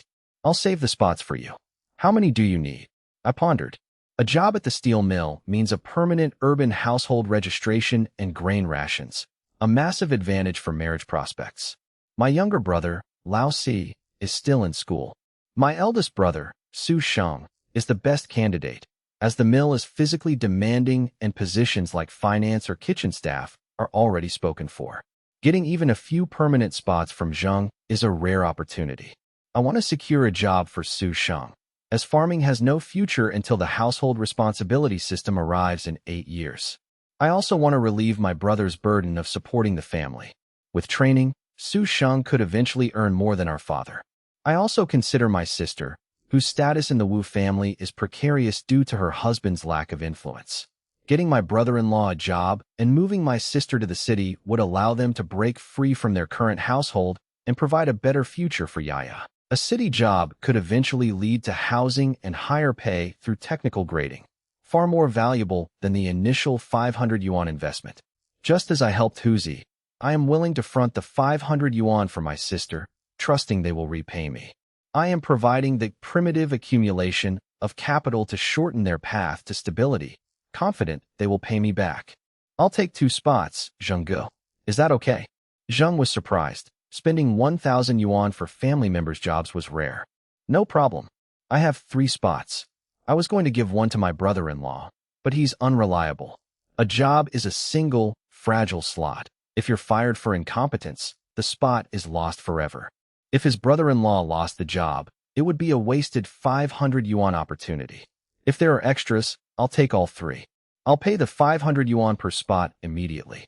Being able to produce 2,000 yuan in cash is extremely rare in the countryside.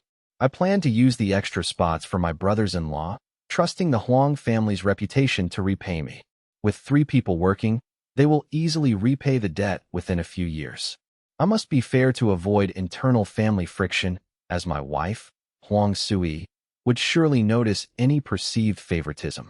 I exclude my cousin De Yong because I know De Yong will eventually pass university exams. A factory job is inferior to a degree. University graduates are highly sought after and earn more, making the factory job unnecessary for him. Some might call this reckless, but I view it as an investment in human capital. Money in the bank is just a number, but money invested in people builds lasting influence. With my own life on track and 1,000 yuan in savings, I have no immediate need for more cash. Helping my family builds gratitude and long-term returns that far exceed the initial 500 yuan investment. It is a sound, strategic move.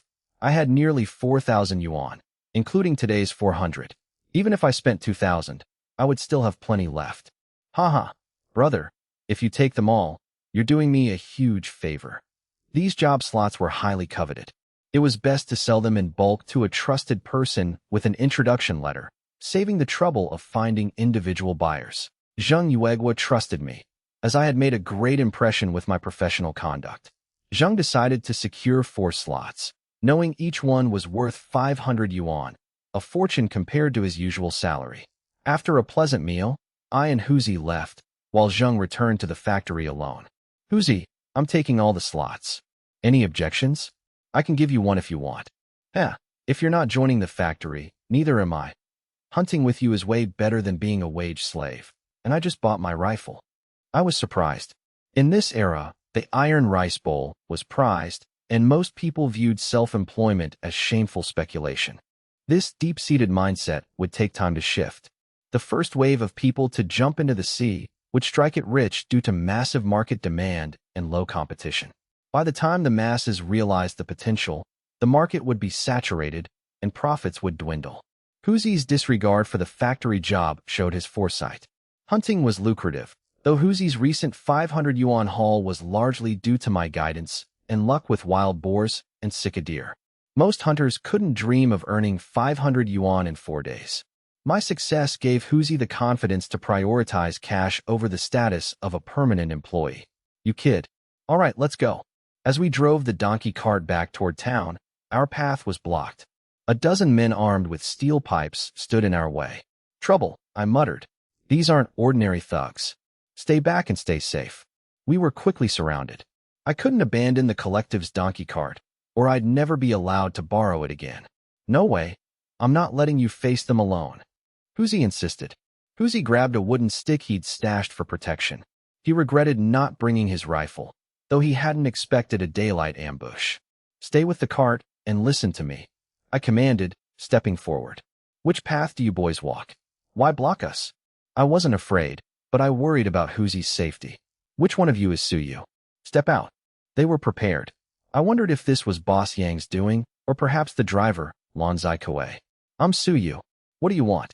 No point in hiding. I stood my ground. I'm Li Yong. Call me Brother Yong or Brother Tiger. I didn't mind the title if it kept things civil. All right, Brother Tiger. What's the play? Our boss wants to see you. I didn't recognize the name. Who is your boss? Don't ask questions. Ever heard of Lord Kuei? Lord Kuei? Lan Zai Kuei, the petty thug who framed my uncle's son? So it's him. Why does he want me? Li Yong grew impatient. Either come quietly, or we'll beat you until you do. Choose. Screw that Lan Zai Kuei trash. We aren't going anywhere.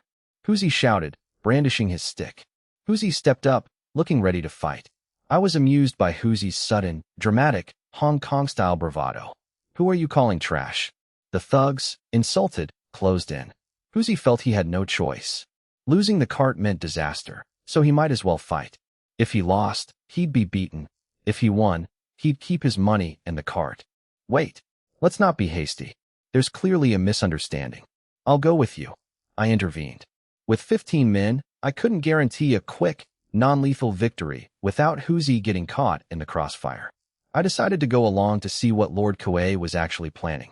This place isn't lawless, but even for thugs, there's a limit. If they went to such lengths to invite me, it clearly wasn't to kill me. Brother, are you crazy? You can't go with them. Huzi was loyal, but he didn't know my true strength, or that I had a rifle. If he did, he wouldn't be so panicked. Kid, don't be ungrateful. No one refuses an invitation from Lord Kuei. Several men closed in, standing within 3 meters, pointing clubs at Huzi with arrogant glares. They would have attacked already if I hadn't agreed to go. I wasn't sure I could take them all in a minute, but it was a toss-up. Huzi, it's fine. It's broad daylight. If they wanted to harm me, they wouldn't announce themselves. Wait here. I'll be back shortly. With you here, they won't dare touch me. I knew that if they intended to kill me, they'd have to kill Huzi too. By leaving Huzi behind, I ensured my own safety. No one publicly invites a victim just to commit a crime. It was broad daylight on a busy street. If anything happened, the public security would investigate, and the thugs couldn't hide it. Besides, Hong Dakawei was just a petty thug who bullied widows. He wouldn't dare commit murder. At most, he'd break a leg. I patted Huzi's shoulder and told the thugs, lead the way. Seeing me yield, the thugs' expressions softened. They hated stubborn fools like Huzi. They prided themselves on being ruthless men who broke limbs for a living. Liu Kai was still recovering from having his tendons cut and tongue removed, and since he couldn't speak or write, I remained uninvolved. These men had no idea who they were dealing with. Lord Kuei is in the courtyard. Go in yourself. They opened the gate, 15 men surrounding it to prevent escape. I found the display of prestige ridiculous. I entered the standard farmhouse courtyard, which featured a north, east, and west room. Under a pomegranate tree sat a stone table. Hong Dakawei, a man in his 30s, sat there surrounded by over 20 subordinates. I realized this was likely the entirety of his available gang. It was quite the spectacle, though the motive remained unclear. As I entered, dozens of eyes and blades fixed on me. I remained calm, walking forward without a hint of fear. I stopped 3 meters from Hong Dakawei. They stared at each other in silence. The atmosphere was absurd, a petty thug trying to project the aura of a crime lord. After 2 minutes, the subordinates grew restless, and Hong Dakawei finally spoke. Kid, you've got guts. You don't seem afraid of me at all. I realized Hong Dakawei was just a man who read too many pulp novels. Lord Kuei, you didn't bring me here just to chat, did you? A thug shouted. How dare you speak to Lord Kuei like that? I ignored the outburst, finding the performative aggression tiresome. Hong Dakawei waved his hand, signaling his magnanimity by silencing his man. I felt the entire scene was a choreographed performance of playing the boss. You know Liu Kai? I hear you have a grudge. I played along. Not a grudge, just conflicts. He harassed a female-educated youth, and I intervened. Later, I beat them up at the black market. I kept it brief. These thugs weren't exactly in a position to report me to the public security. I've investigated. You're right. Liu Kai and his men lost their fingers seeking revenge. That's private business. But that bastard used my men to target you, leading to 15 of them being arrested. You can't deny that. I realized the motive. Hong Dakawei's men had been hired by Liu Kai to kidnap Huang Sui. They had run into a hard target, resulting in 10 being shot and 5 beaten, all now facing jail time. Hong Dakawei had lost his best men and was nearly implicated himself. So what? If someone targets my wife, am I supposed to just take it? Or is Lord Kuei so arrogant that he forbids self-defense?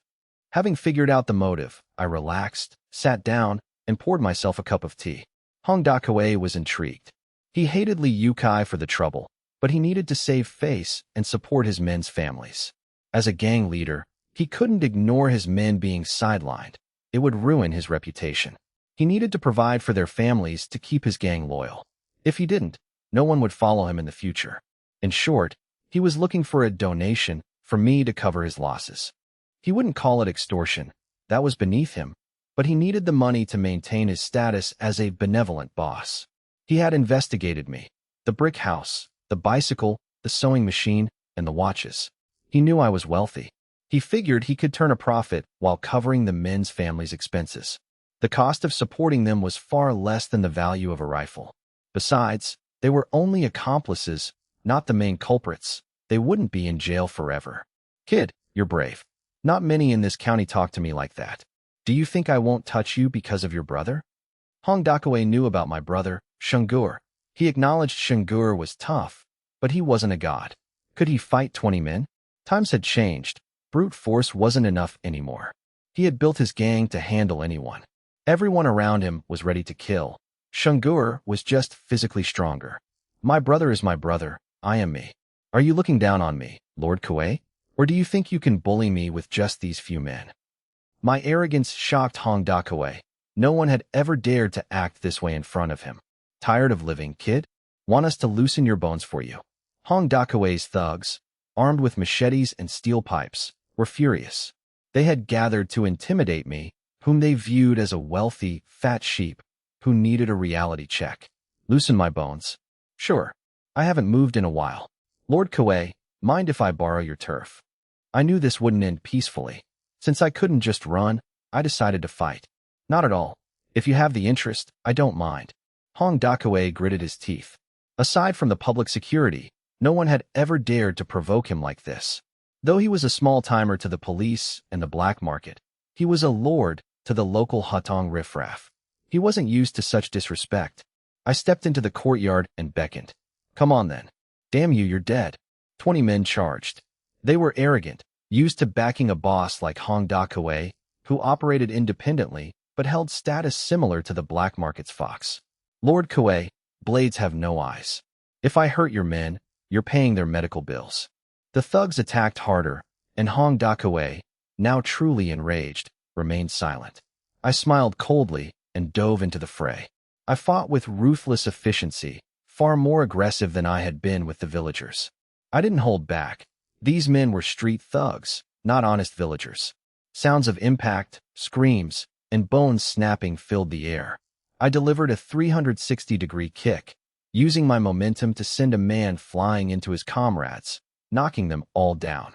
Within minutes, they were all defeated. I had to be cautious to avoid blades and avoid killing, which forced me to restrain my full lethality. Your men aren't much, Lord Kaway. Looks like you're paying those medical bills yourself. It was a double entendre. He understood the threat, but refused to pay or show respect. Hong Dakaway realized he lacked the strength to back up his own arrogance. Good kid, I underestimated you. But do you think you're walking out of here? Hong Dakaway had considered fighting himself, but realized after seeing my skill that he was outclassed. He reached into his jacket, intending to pull a pistol. I was faster, closing the distance and kicking out. Hong Dakaway tried to block, failing to draw his weapon. They traded blows. Hong Dakaway's style was a messy mix of military boxing and Hung Jie, unrefined but functional. It was like a bicycle built from mismatched parts, functional but chaotic. I could have crippled him in one move, but chose not to. Humiliating a boss would lead to a blood feud. I just needed to prove I wasn't a soft target. I didn't want a deep entanglement with someone like Hong Dakaway. After a few probing exchanges, I kicked Hong Dakaway's arm, and we separated. Both men now held pistols. Hong Dakaway was stunned. He hadn't expected me to be armed with a restricted weapon. These weren't standard-issue rifles. They were rare, high-end pistols only found in the black market or among high-ranking military. Ha ha ha, impressive skills, brother.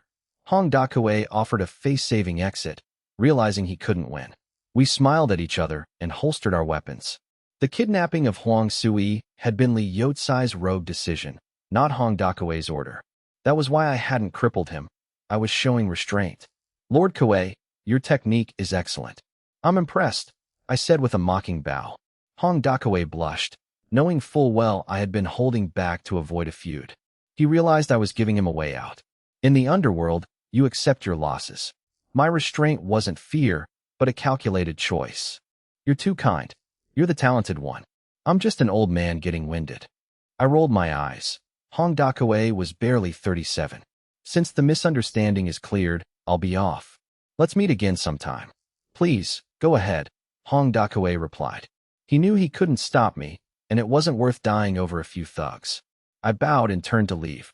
Outside, I found Huzi, who was being blocked by two men and was ready to fight with a stick. Huzi, don't. How are you here? What about the donkey cart? I was worried about the collective property. It's safe at a villager's place. Are you okay, brother? I'm fine. Let's go. The men didn't stop us this time. I and Huzi retrieved the donkey cart and left. The local villagers were simple and kind, happy to help watch the cart. The spirit of mutual aid was still very much alive. Brother, what did they want? Huzi asked, his curiosity getting the better of him.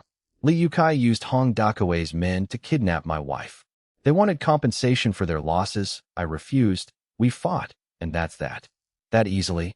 Hong Dakaway isn't known for being reasonable. Hong Dakue's reputation in the county was notorious. He had to save face in front of his men. He couldn't afford to keep pushing. I brushed off the topic, and Huzi, sensing my reluctance, stopped prying. Once I left, Lan Zikue's subordinates finally dared to approach.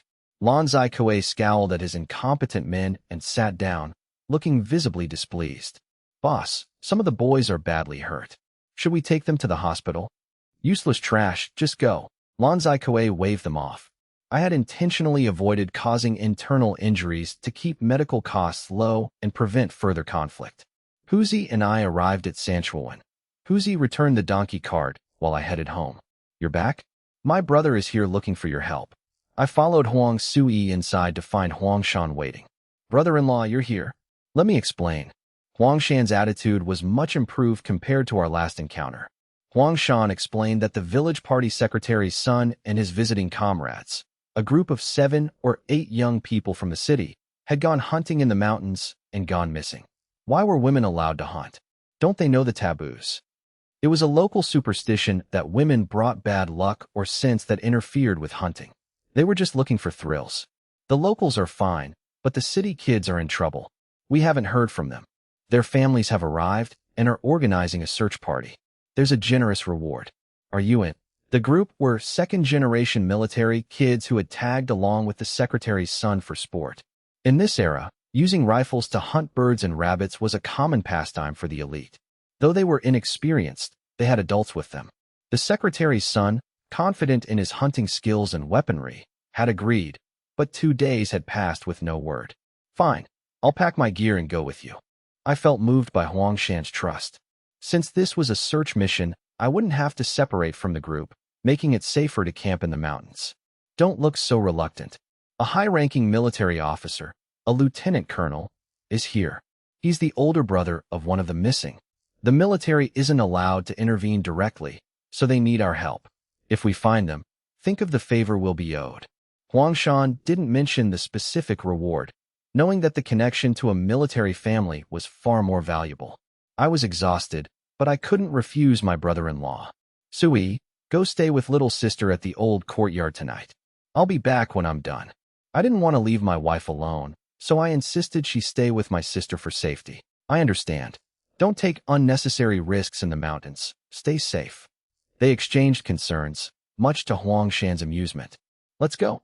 I need to grab my rifle and ammo. I packed my seasonings, water canteen, smoked meat, and ammunition before heading out. Brother-in-law, the mountains are vast. If we don't find them, it's a waste of time. How about I bring Huzi? We can hunt while we search. For a normal hunter, a 10 yuan compensation would suffice, but my time was worth much more. I didn't want to risk a day's labor for nothing. If I could hunt simultaneously, it would be worth the effort. Fine, but don't say that in front of the families. We don't want to offend them. I agreed, and they went to fetch Huzi. I explained the situation to Huzi. It's almost evening. We'll be entering the mountains in the dark. Does your family know? I nodded. Huzi went to ask his mother for permission. Suyu wouldn't lead you astray. If he's going, you can go too. Huzi's mother said, trusting my judgment. She knew that if I was involved, the risk was likely calculated and the reward worth it. She trusted my intelligence over her own.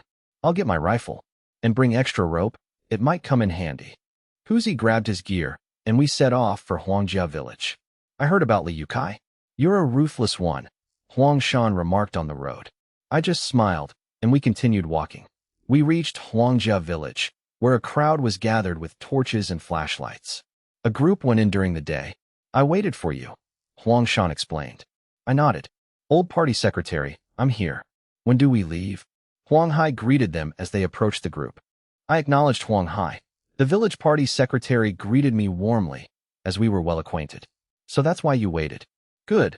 We need all the help we can get. Don't let anything happen to those kids in our village. I'll do my best, sir.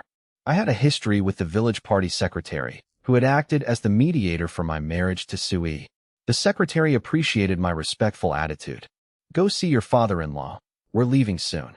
I followed the others to Old Man Huang's house. Father, mother. I greeted my in-laws formally, knowing the importance of showing respect in their home. Suyu, come in. Your mother has food ready. Eat before you head into the mountains. The Huang family treated Huzi with extra warmth, acknowledging his role as my brother-in-law and as savior of their family.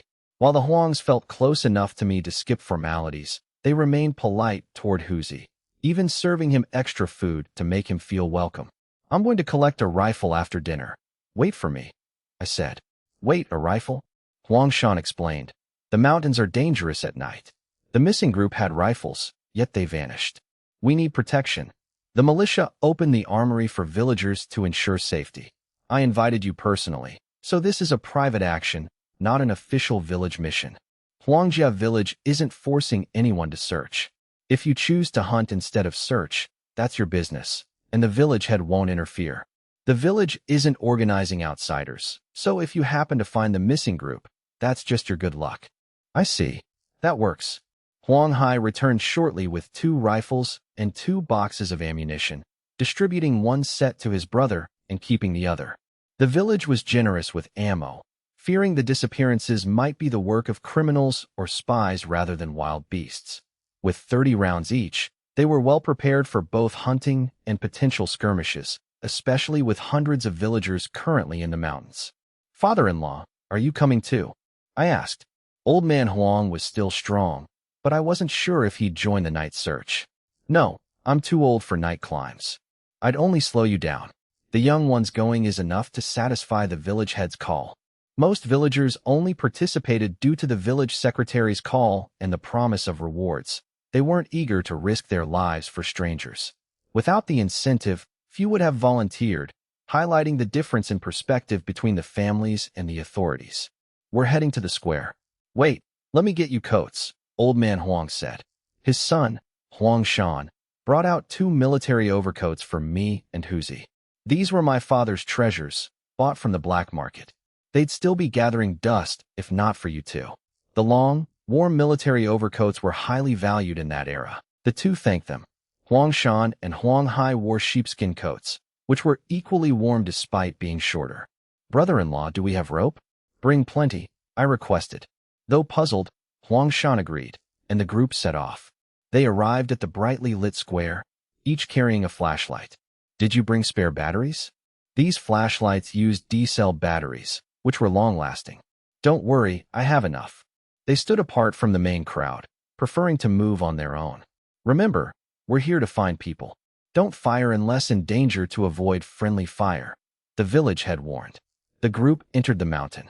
Here, were these hats to keep out the night chill, Huang Hai said. He handed them warm, fur-lined hats that covered the ears. I and Huzi accepted them. We bypassed the main force, choosing a narrow path. We knew the main group was unlikely to find the missing people, as the area had already been combed. We decided to hunt in less traveled areas. If we found the missing people, great. If not, we'd at least have game. I used a flashlight as a cover, though my own vision was perfect. Relying on my sense of smell, I began hunting. I fired frequently, ignoring the no-shooting rule because my night vision ensured I never missed or hit a person. I shot 24 times, stashing half the game in my space, while leaving the rest for the others to carry to maintain appearances. Bang! Another shot rang out. By now, Huang Shan, Huang Hai, and Huzi were already burdened with game. It was past 11 p.m., 4 hours into their trip, and their haul was massive. Let's rest. We can't carry any more. Even the sturdy Huang Shan was exhausted from lugging the heavy load over rough terrain. They collapsed on the ground, the weight of the game making the mountain path nearly impassable. Let's find a tall tree and stash the game, I suggested. So that's why you wanted the rope, Huang Shan realized. I climbed a tree, hoisting the game up in batches to secure it. Their catch included pheasants, rabbits, roe deer, and wild boars, about 300 to 400 pounds total. I jumped down, dusting off my hands. Done. I've camouflaged it with branches. We'll mark the spot and pick it up on the way back. In the April weather, the gutted game would stay fresh. Huang Shan knew the terrain well enough to find the spot again. They continued, checking their map, provided by the lieutenant, to mark off search sectors. Huang Shan crossed off their path with a pencil. If the missing group were nearby, they would have heard the gunfire and signaled back. We've covered a lot of ground, If they were here, they should have responded to our shots. We've likely wasted our time searching this area. They must be elsewhere, Huang Shan sighed. Huang Shan was disappointed. He valued the potential social capital of saving the missing people more than the game. I could track by scent, but I couldn't exactly ask the lieutenant for a personal item to track the missing people without raising suspicion. I couldn't ask the lieutenant about my missing family member. Doing so would likely get me beaten for being intrusive. Tracking hundreds of people in the mountains by scent alone was impossible, even for someone with my heightened senses. I could only get a lead if I revealed my secret abilities to the lieutenant to gain access to a personal item for tracking. That was out of the question. Exposing my supernatural powers would turn me into a lab specimen for government research. Given the history of secret paranormal research facilities, I knew better than to risk being dissected. Saving a life is a noble deed, but fate is unpredictable. I hope they're just trapped or held somewhere and not in immediate danger. As they walked, I continued shooting. I occasionally missed on purpose, secretly storing the prey in my space. I only kept high-quality game like sika deer or large roe deer in my space to avoid the burden of carrying heavy carcasses, sharing the rest. By midnight, everyone was carrying several pieces of game. Let's stop here. We'll clear a fire break, roast some meat, and rest. If they were nearby, they would have signaled by now. The others agreed. Huzi and Huang Hai went to gather firewood. Huang Shan cleared the leaves and dug a fire break to prevent a forest fire. I prepped wild rabbits and prepared mud for beggar's chicken. Huzi and Huang Hai returned with a massive haul of firewood. They had felled a dead tree, bringing back nearly 80 pounds of wood. Hurry up and feed the fire. The rabbits will take 2 hours to roast properly, I urged. Huzi tended the fire while I set up a makeshift rack to roast the meat slowly. Slow roasting was essential to prevent the meat from burning. I prepared 2 fat rabbits and 2 pheasants, enough for a feast. Drink some of this sorghum liquor to ward off the mountain chill, I offered. The men took a swig, coughing at the high proof. It's homemade village liquor, strong, but it keeps you warm, I explained. They pulled out steamed buns and toasted them over the fire. Huang Shan was surprised by the fine white flour buns. You guys are living well in Sanshuiwan. Huzi and I exchanged smiles. Our hunting success made such luxuries affordable. I kept a low profile at home, but since moving out, I let my wife, Huang Sui, eat white flour buns openly. These are from Brother Yu. My family usually eats mixed flour, Huzi added. Huzi's family could afford better, but they preferred to stay low-key. My home was secluded, allowing me more privacy. Because few people visited my home, I could eat well without drawing attention. Knowing the food came from me, the brothers didn't press further, respecting my hunting prowess. They realized that what took me half a day would have taken them days to hunt.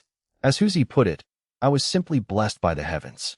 I checked my system, age 19, physique 25, strength 35, speed 25, stamina 30. Space, 3 cubic meters. Skills, fishing, LVL 3, archery limit break, LVL 1, tracking, LVL 7, dog training, LVL 5, Krav Maga, LVL 9, butchery, LVL 7, rock climbing, LVL 7, marksmanship, LVL 8, carpentry, LVL 5, parkour, LVL 7. Skill points, 63. With 63 points, I decided to upgrade my tracking skill. As a hunter, mastering tracking was my top priority. I invested the points. Tracking reached level 9.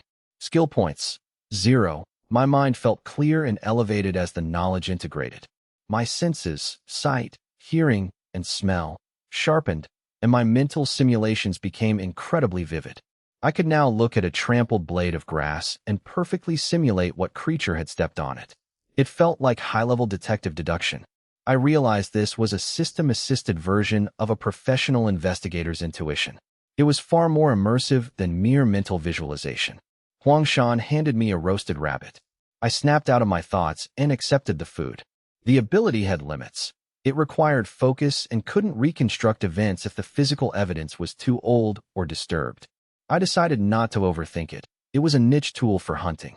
After eating, they set up a watch rotation. They woke before dawn, drawn by the scent of roasting meat.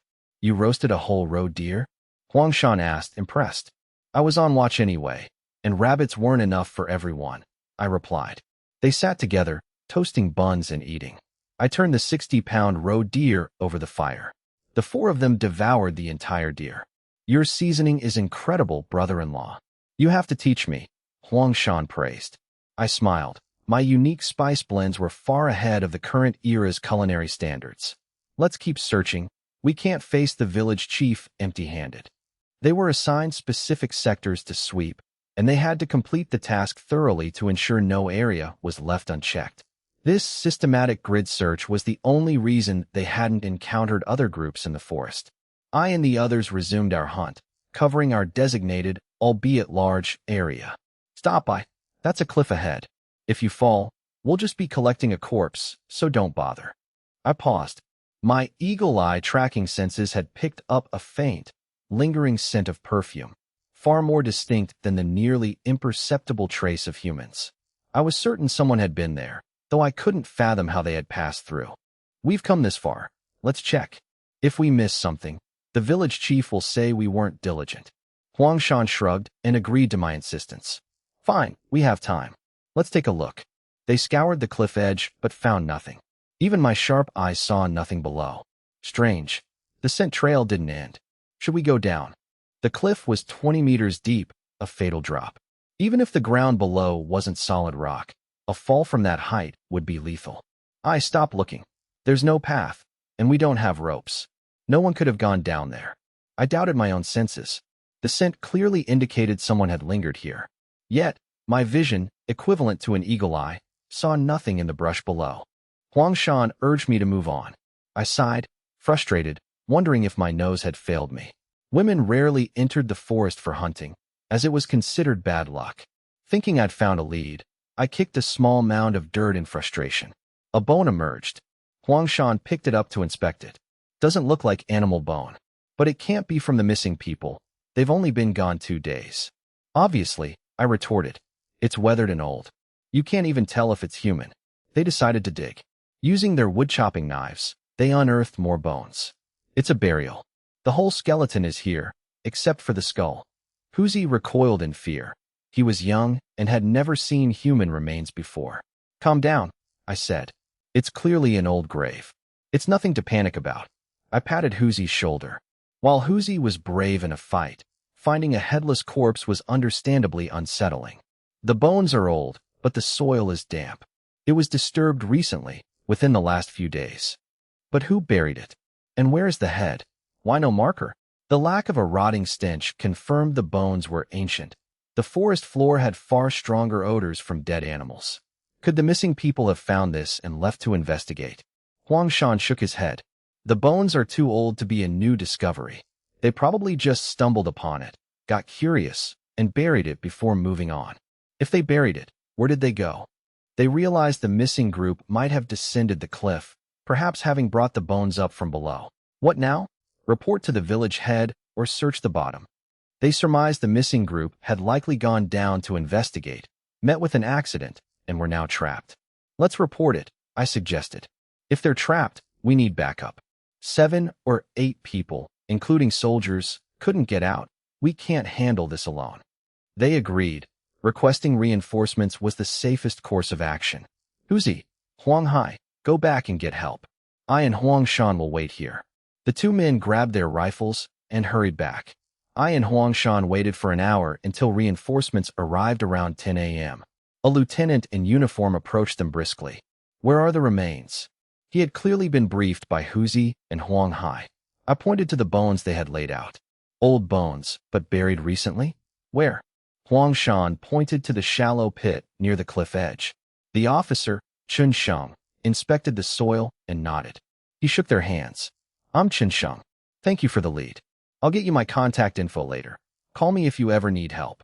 He had already confirmed with the village chief that no one in Huangjia village knew of these remains, making this a legitimate clue. It gave them a direction for their search. I and Huang Shan were stunned by the sudden offer of friendship. Chen Sheng's transition from crime scene to networking was jarring. More villagers arrived, bringing the group to nearly 50 people. Pengzi, get the ropes. We'll search the cliff base. Others, sweep the surrounding areas for more clues. Chen Sheng remained focused. They had to act quickly as it was already the 3rd day. And what about the remains, sir? Since the remains were no longer a primary clue, they needed instructions on how to handle the burial site. Ask me. Hand it to the local public security. It's just old bones. They'll likely just bury them somewhere. Chen Sheng was right. Such remains are common, often unearthed during irrigation. Without knowing the identity, reburial is the standard procedure. Understood. Chen Sheng's assistant bagged the remains and headed toward the police station. Chen Sheng organized a search of the cliff base. Even with a 1% chance of finding clues related to the missing person, he had to investigate. Let's go. Nothing left for us here. Huang Shan signaled me, Huang Hai, and Huzi. We retrieved our game from the trees, divided the load, and began the trek back. They reached Huangjia Village by noon and ate at Huang Shan's house. We should sell the game in town this afternoon before it spoils.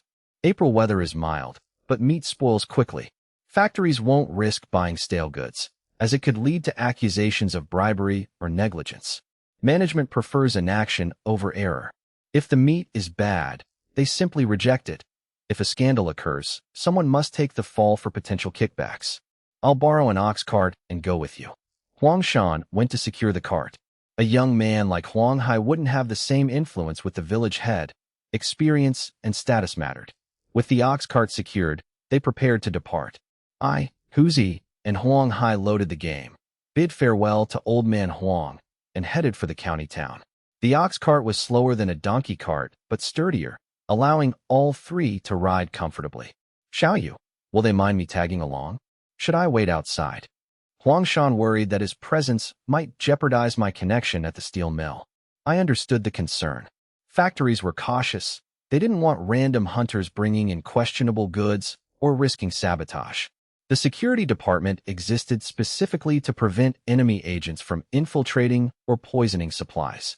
Procurement officers either sourced directly from villages with official certificates or relied on trusted intermediaries like me, who took responsibility for the quality. Huang Shan's presence was an unknown variable. Brother-in-law, you're just accompanying me, not selling the goods. It's fine. Huang Shan agreed. He was just there to help. They arrived at the steel mill. I contacted the procurement officer, Zheng Yuegua, who came out to meet them.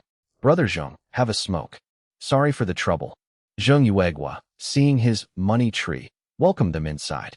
The standard procedure followed. Greetings, quality inspection, weighing, and payment at the finance department. After an hour, Zheng pulled me aside. They received 270 yuan for over 300 jin of meat, including a small bonus for the hides.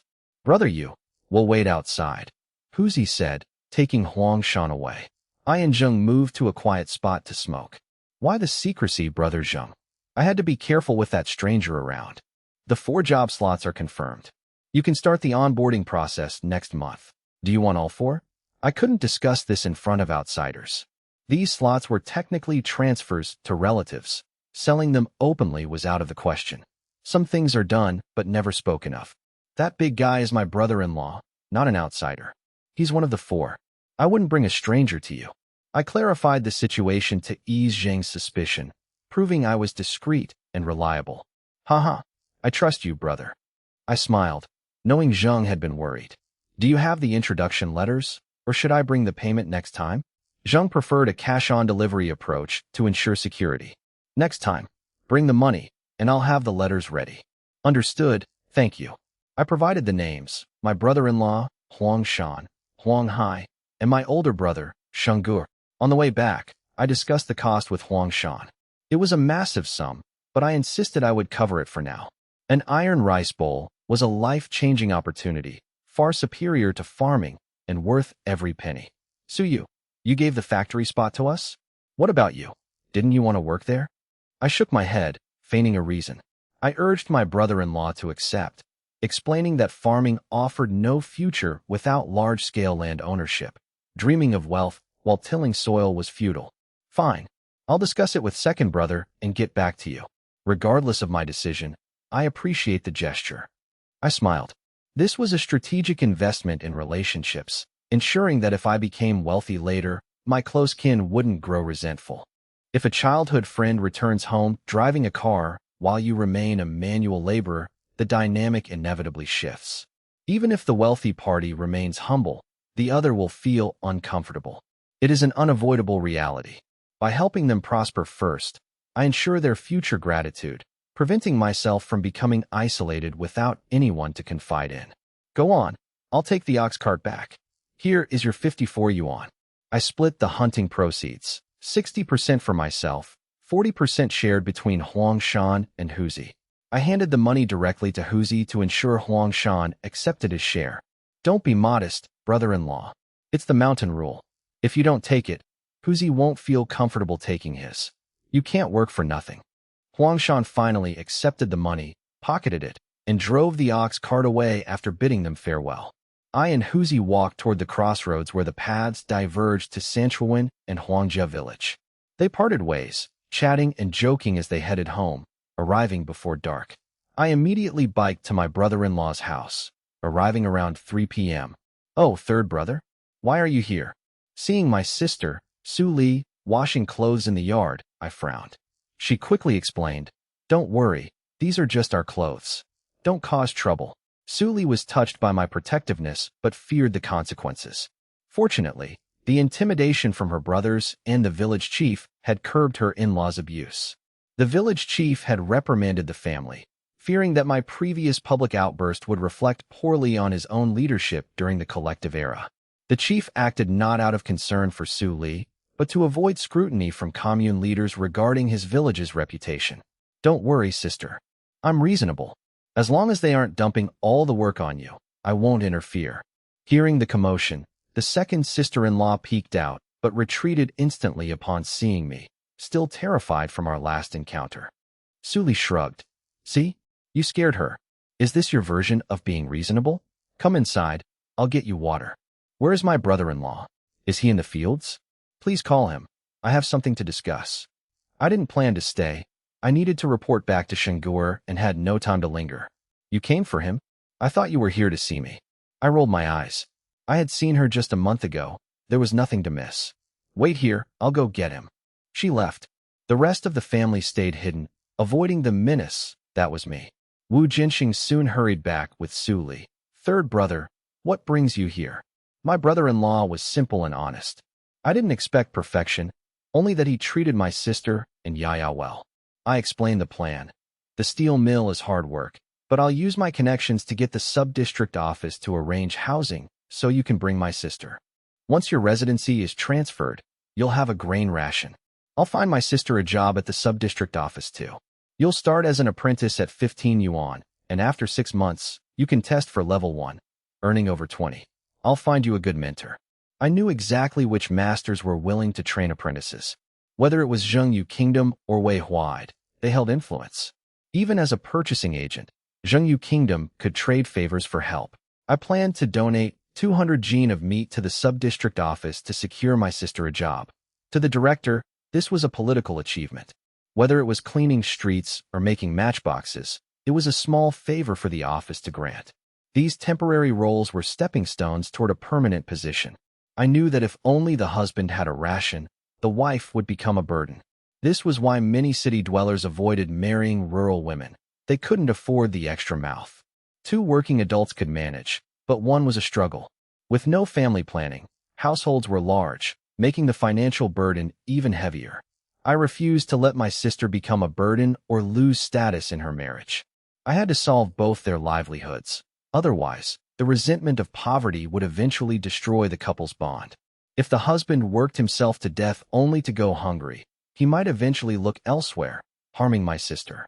By ensuring my sister also had a job, the family would be stable, happy, and secure. Think it over. But understand, this spot is for you, not the Wu family. Don't give it to anyone else. I feared the grandfather might try to give the spot to the second brother. Su Yu, don't be rude to your brother-in-law, my sister scolded. I just smiled. I understand what he means, Su Li. Even if I don't go, I won't let anyone pull a switcheroo.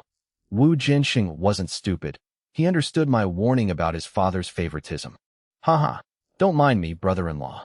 I'm doing this for my sister and Yaya, not to improve life for the rest of the Wu family. Since Wu Jinxing was open about it, I spoke plainly as well. I'm heading back. Discuss it with your wife and let me know. I suggest moving to the city. It's tough at first, but it's better for the future and Yaya's education. I left, with Su Li and Wu Jinxing seeing me to the street. Back home, I took my wife to the old courtyard and secretly retrieved a roe deer from my space. I claimed I caught it on the way back, noting that roe deer are foolish enough to be caught even without a gun. Huang Sui didn't ask questions. I quickly butchered and skinned the animal out of sight. I then carried the meat to the old courtyard. The meat was intended for my little sister, Yaya, Su Jin, and my mother, Lu Yuji, to improve their nutrition. I began chopping meat, while Huang Sui went inside to chat with Lu Yuji and her sister-in-law. Su Sheng approached to help, asking, "Did you hunt this at Huangjia Village? Didn't you leave any for your father-in-law?" I thought to myself that my father-in-law was too stingy to even eat his own catch, let alone share. "No, I was mostly there to help look for someone," I replied, and the brothers finished preparing the meat together. I stewed over 10 pounds of meat for the family dinner. When Su's father returned, the family ate, and I brought up the job openings at the county steel mill. "You secured 4 spots? And gave one to your brother-in-law." Lu Yuji was stunned, thinking of the 2,000 yuan cost, but kept quiet about the Huang brothers in front of her daughter-in-law. She knew repayment was unlikely, especially with how difficult the future looked. Unable to criticize his generosity toward his siblings, she exchanged a silent look with Su He. Note: this paragraph was merged into the context of 7044. You're hunting in the mountains, but if your brother works, who will help your mother with the farm work? There's Su Jin. He'll be 15 next year. It's time he took on more responsibility.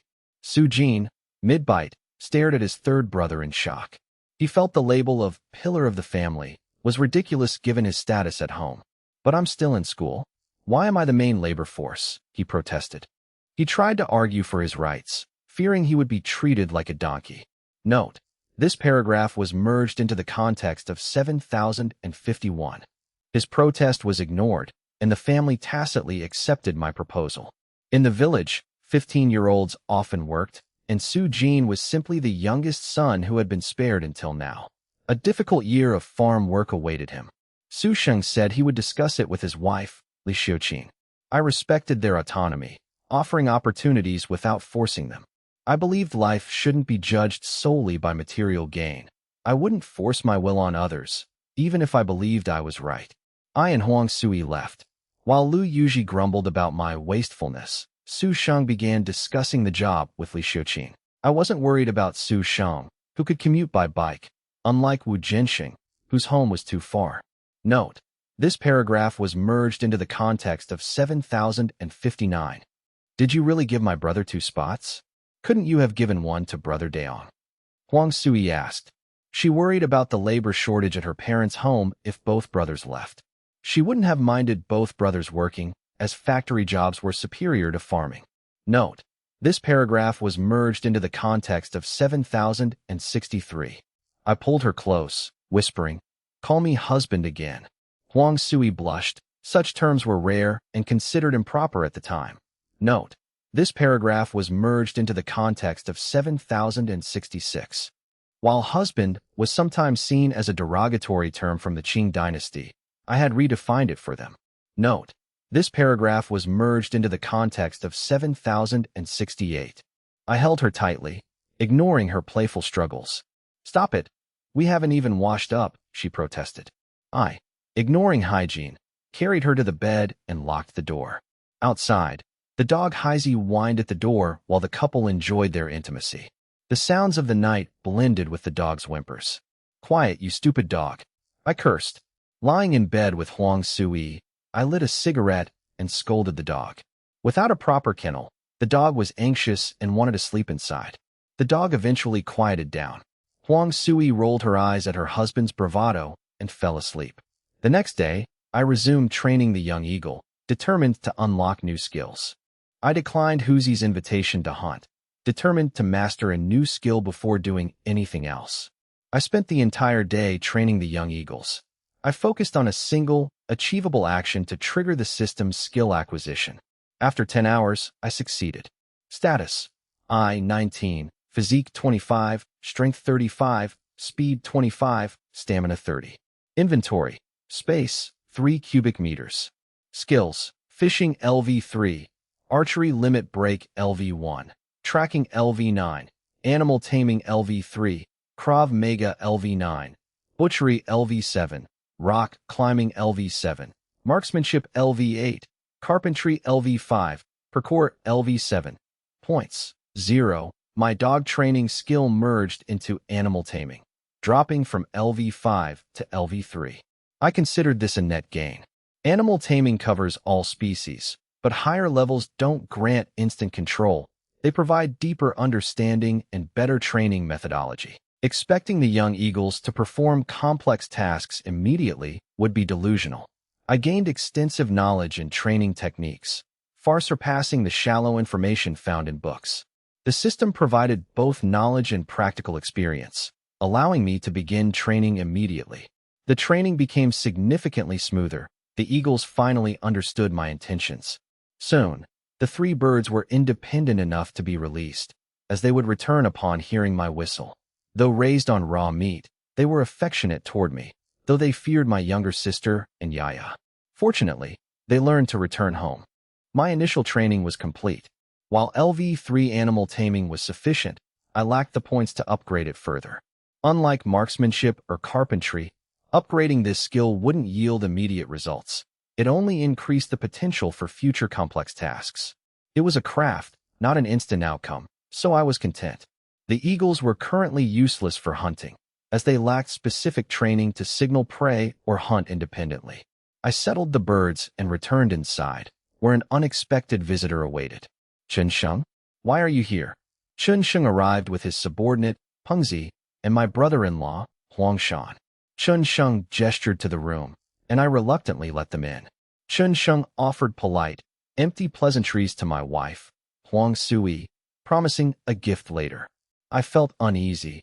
Chen Sheng's high status and late-night visit suggested a hidden agenda rather than a simple social call. If they had found the missing people, they would be reporting to elders, not visiting me. Their urgency made me wary. Huang Sui greeted them politely before excusing herself to fetch water, sensing the tension. Let's skip the pleasantries, Comrade Chen. Why are you really here? I asked directly. I refused to be manipulated, despite the disparity in our social standing. Chen Sheng, a veteran of military politics, was adept at reading people. He realized I was not a simple villager like Huang Shan, who was easily swayed by the honor of helping the military. We searched the cliffs, but found only their guns, not the people, Chen Sheng admitted.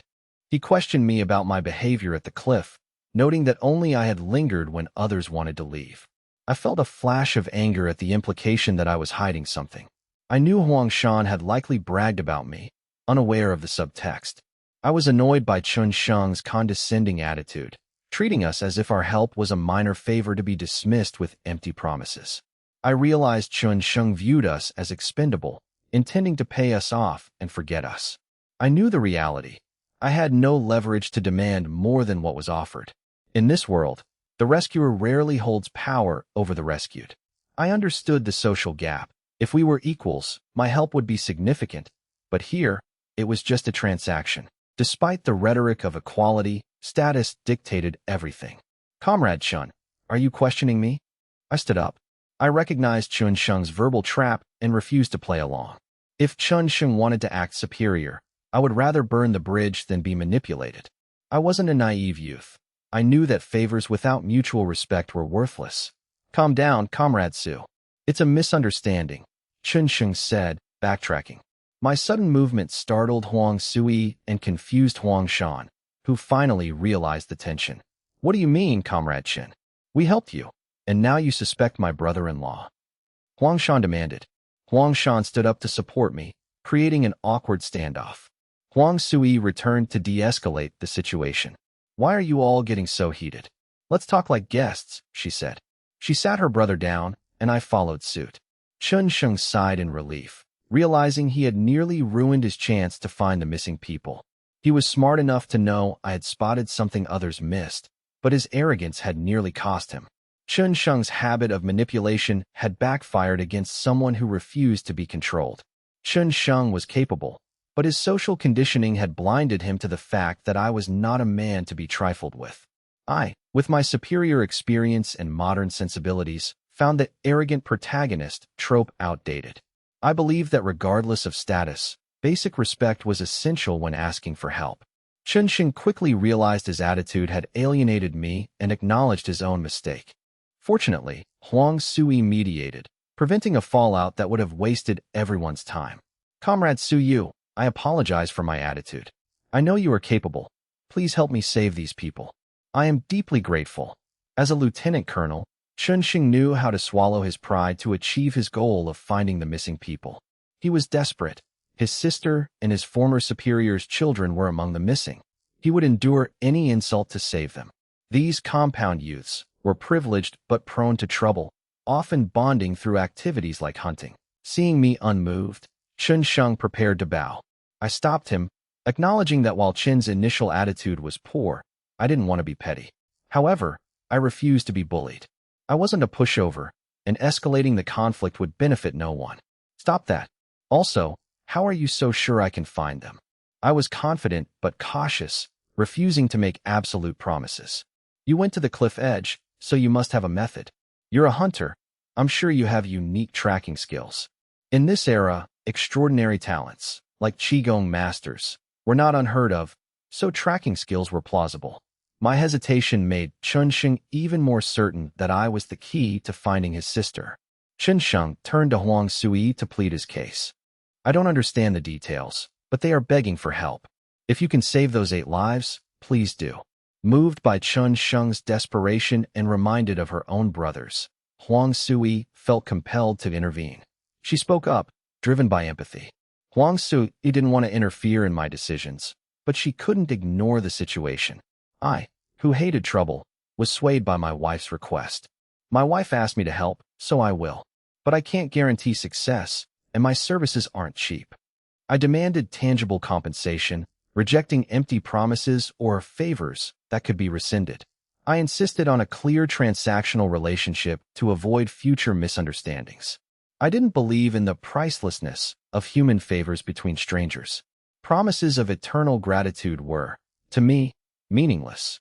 Don't worry, I'll pay whatever it takes to find my sister. Do you think money can buy my help?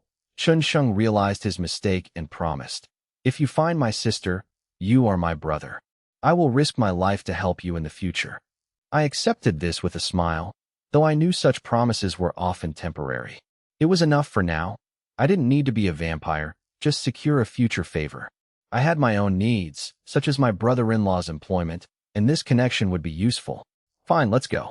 The longer we wait, the harder it will be. Chunxing was relieved and led the way. I reassured Huang Shan, who felt guilty for the trouble. I didn't blame Huang Shan. My brother-in-law simply lacked the social experience to handle someone like Chunxing. Huang Shan had good intentions, and I agreed that saving 8 lives was the right thing to do. Chunxing noted my low profile, loyalty to family, and integrity. The group returned to Huangjia Village and headed for the cliff, with me carrying my rifle for safety. Huang Shan, Huang Hai, Chunxing, and Su Xiaoping joined the expedition. At the base of the cliff, they met 20 of Chunxing's friends from the city. These compound youths were familiar with firearms and accustomed to the rough-and-tumble life of the era. They frequently clashed with local street gangs, as both groups were often idle.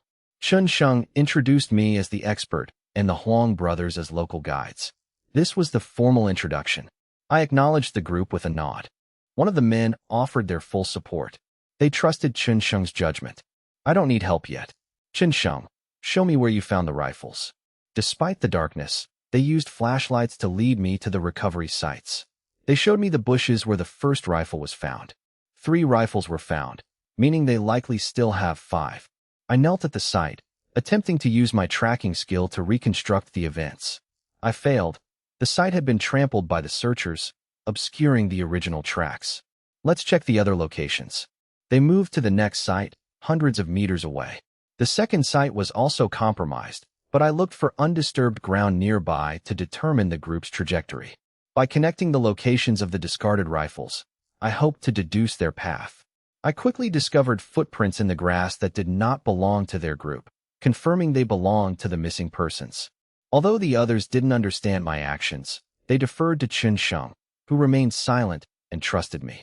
I activated my simulation ability, projecting a vision of 8 people, 6 men and 2 women, fleeing in distress, one of them injured.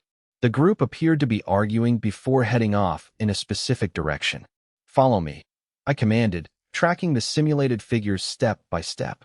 The group followed blindly, confused by my lack of explanation after my brief moment of staring into space. Chun Sheng remained silent, so the others followed, their rifles at the ready. Huang Shan and Huang Hai flanked me, protecting me while I focused on tracking. After walking for kilometers, the group began to complain, suspecting I was wandering aimlessly. I couldn't explain that I had to physically retrace the exact path of the simulation, which functioned like a slow-moving recording. Given it was the evening of the third day, the distance the missing group had covered was immense. I sped up the simulation slightly, prompting Chun Sheng to ask if I had found anything. With the group growing restless, Chun Sheng felt pressured to demand an update. I retorted sharply, "Just follow. If you don't trust me, find someone else." I refused to waste time, determined to finish the search before nightfall. "Of course, I trust you," Chun Sheng replied quickly. Chun Sheng continued to follow, though others began to lag behind, only moving when I strayed too far. The group stayed out of loyalty to Chun Sheng, despite their exhaustion. I spotted blood in the grass, and Chun Sheng realized the group had been scattered by a wolf pack. No one questioned the deduction, despite the grim implications. I organized the group into pairs to search the surrounding area. I instructed them to use specific gunshot signals, 1 for a general signal, 2 for finding a target, and 5 for an emergency. I assigned each pair a specific direction. The group complied, recognizing that a radial search pattern was logical.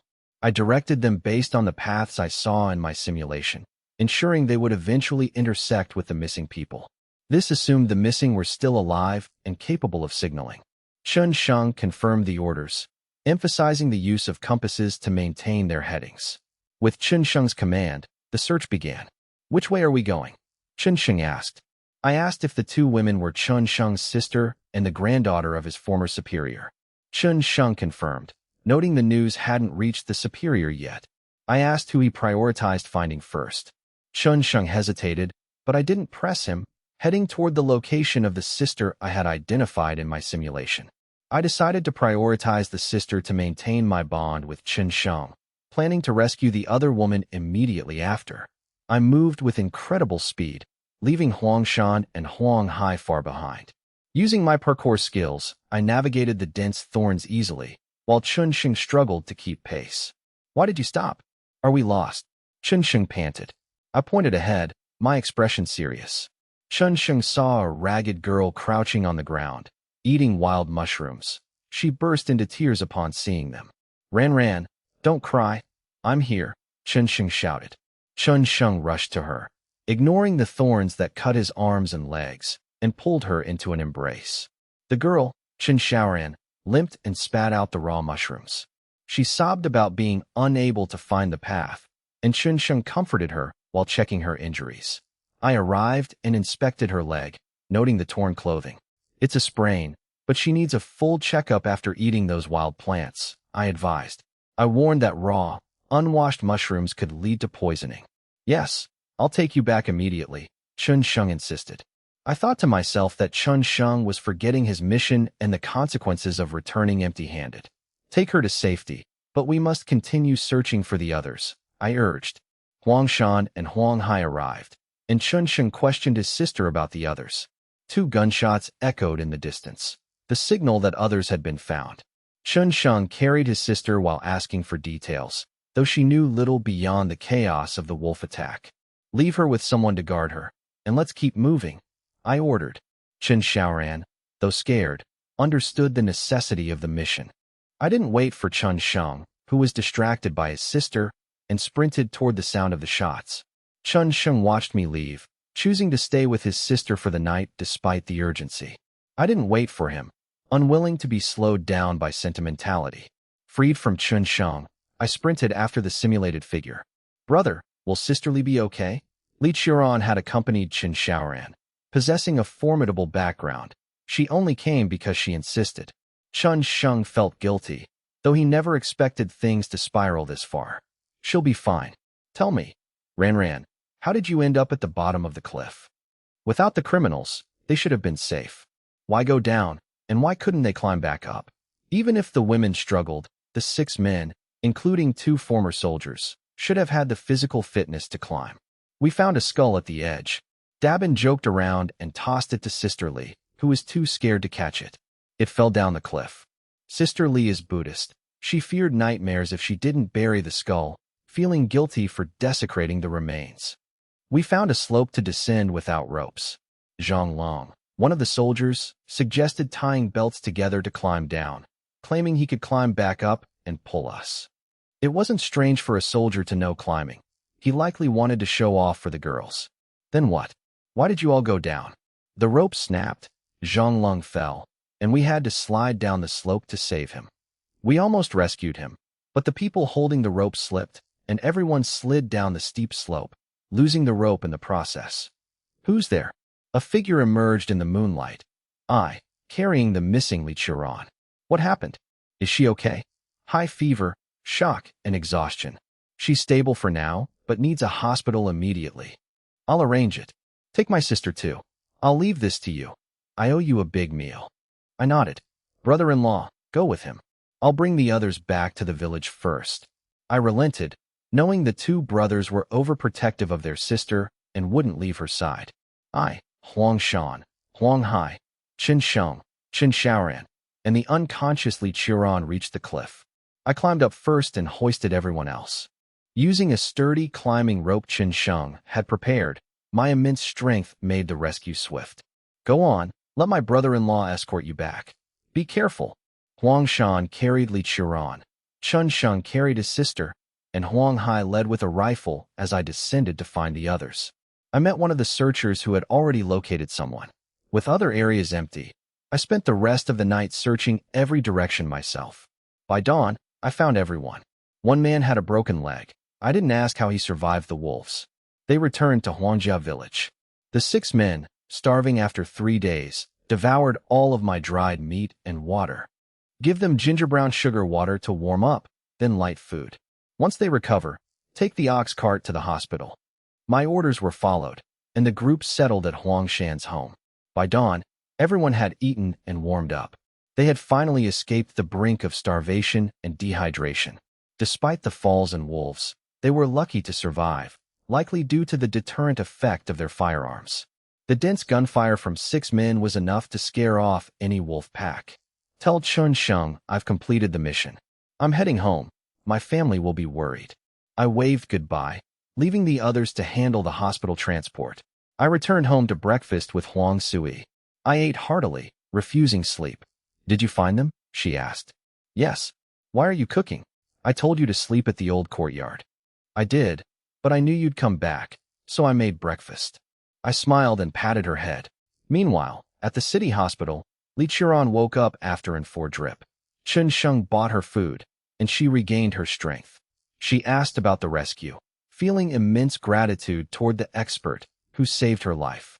The mountain's extreme temperature fluctuations would have killed her within another day. Can you take me to thank him when I recover? Chun Sheng nodded. By the way, where's the skull I was carrying? It was a bizarre sight. A beautiful lady like Li Qiran had tied a skull to her back. Don't worry, I brought it back. I'll go retrieve it if it was left at the cliff. Chun Sheng didn't believe in ghosts, but he valued moral decency. He would ensure the remains were handled properly. Li Qiran felt relieved. It was ironic that she could carry a skull, but was terrified by wolves. Qin Shaoran slept soundly in the next bed, exhausted from the ordeal. Life continued in different directions. Unable to sleep, I joined Huzi to head back into the mountains. Brother Yu, where are we going? Swan Lake. It's April, migration season. Even if we don't get many swans, there will be wild duck and swan eggs. Huzi drooled at the thought of eggs. Eggs were a rare luxury in these times, as most poultry was sold for income rather than consumed. Pigs were small and lean due to a lack of grain, and meat or eggs were rarely seen on the table. Some collectives used cow manure and chaff to feed pigs, but it was a struggle. We're here. Look at all those swans. We're rich. I asked, how's your bolt action speed? Swans fly at the first shot. Speed was essential for a successful hunt. Don't worry, I can get 3 shots off at this distance. They crept through the reeds, left and right. On my signal, I moved to the other side, checked my rifle, and held up 3 fingers to count down. Bang! The silence shattered, followed by a flurry of gunfire. I fired rapidly, my speed blurring as I unleashed my marksmanship. Huzi kept pace, though he lacked a system, relying instead on muscle memory honed through constant practice. While Huzi had trained specifically after being spurred by a wild boar hunt in Manhwa Village, I had never practiced manual bolt action. I relied entirely on the system's instilled experience and muscle memory to maintain my blistering speed. Haha, I got 3. Huzi cheered. Huzi noted that swans were slow to take flight compared to other birds, making them easier targets.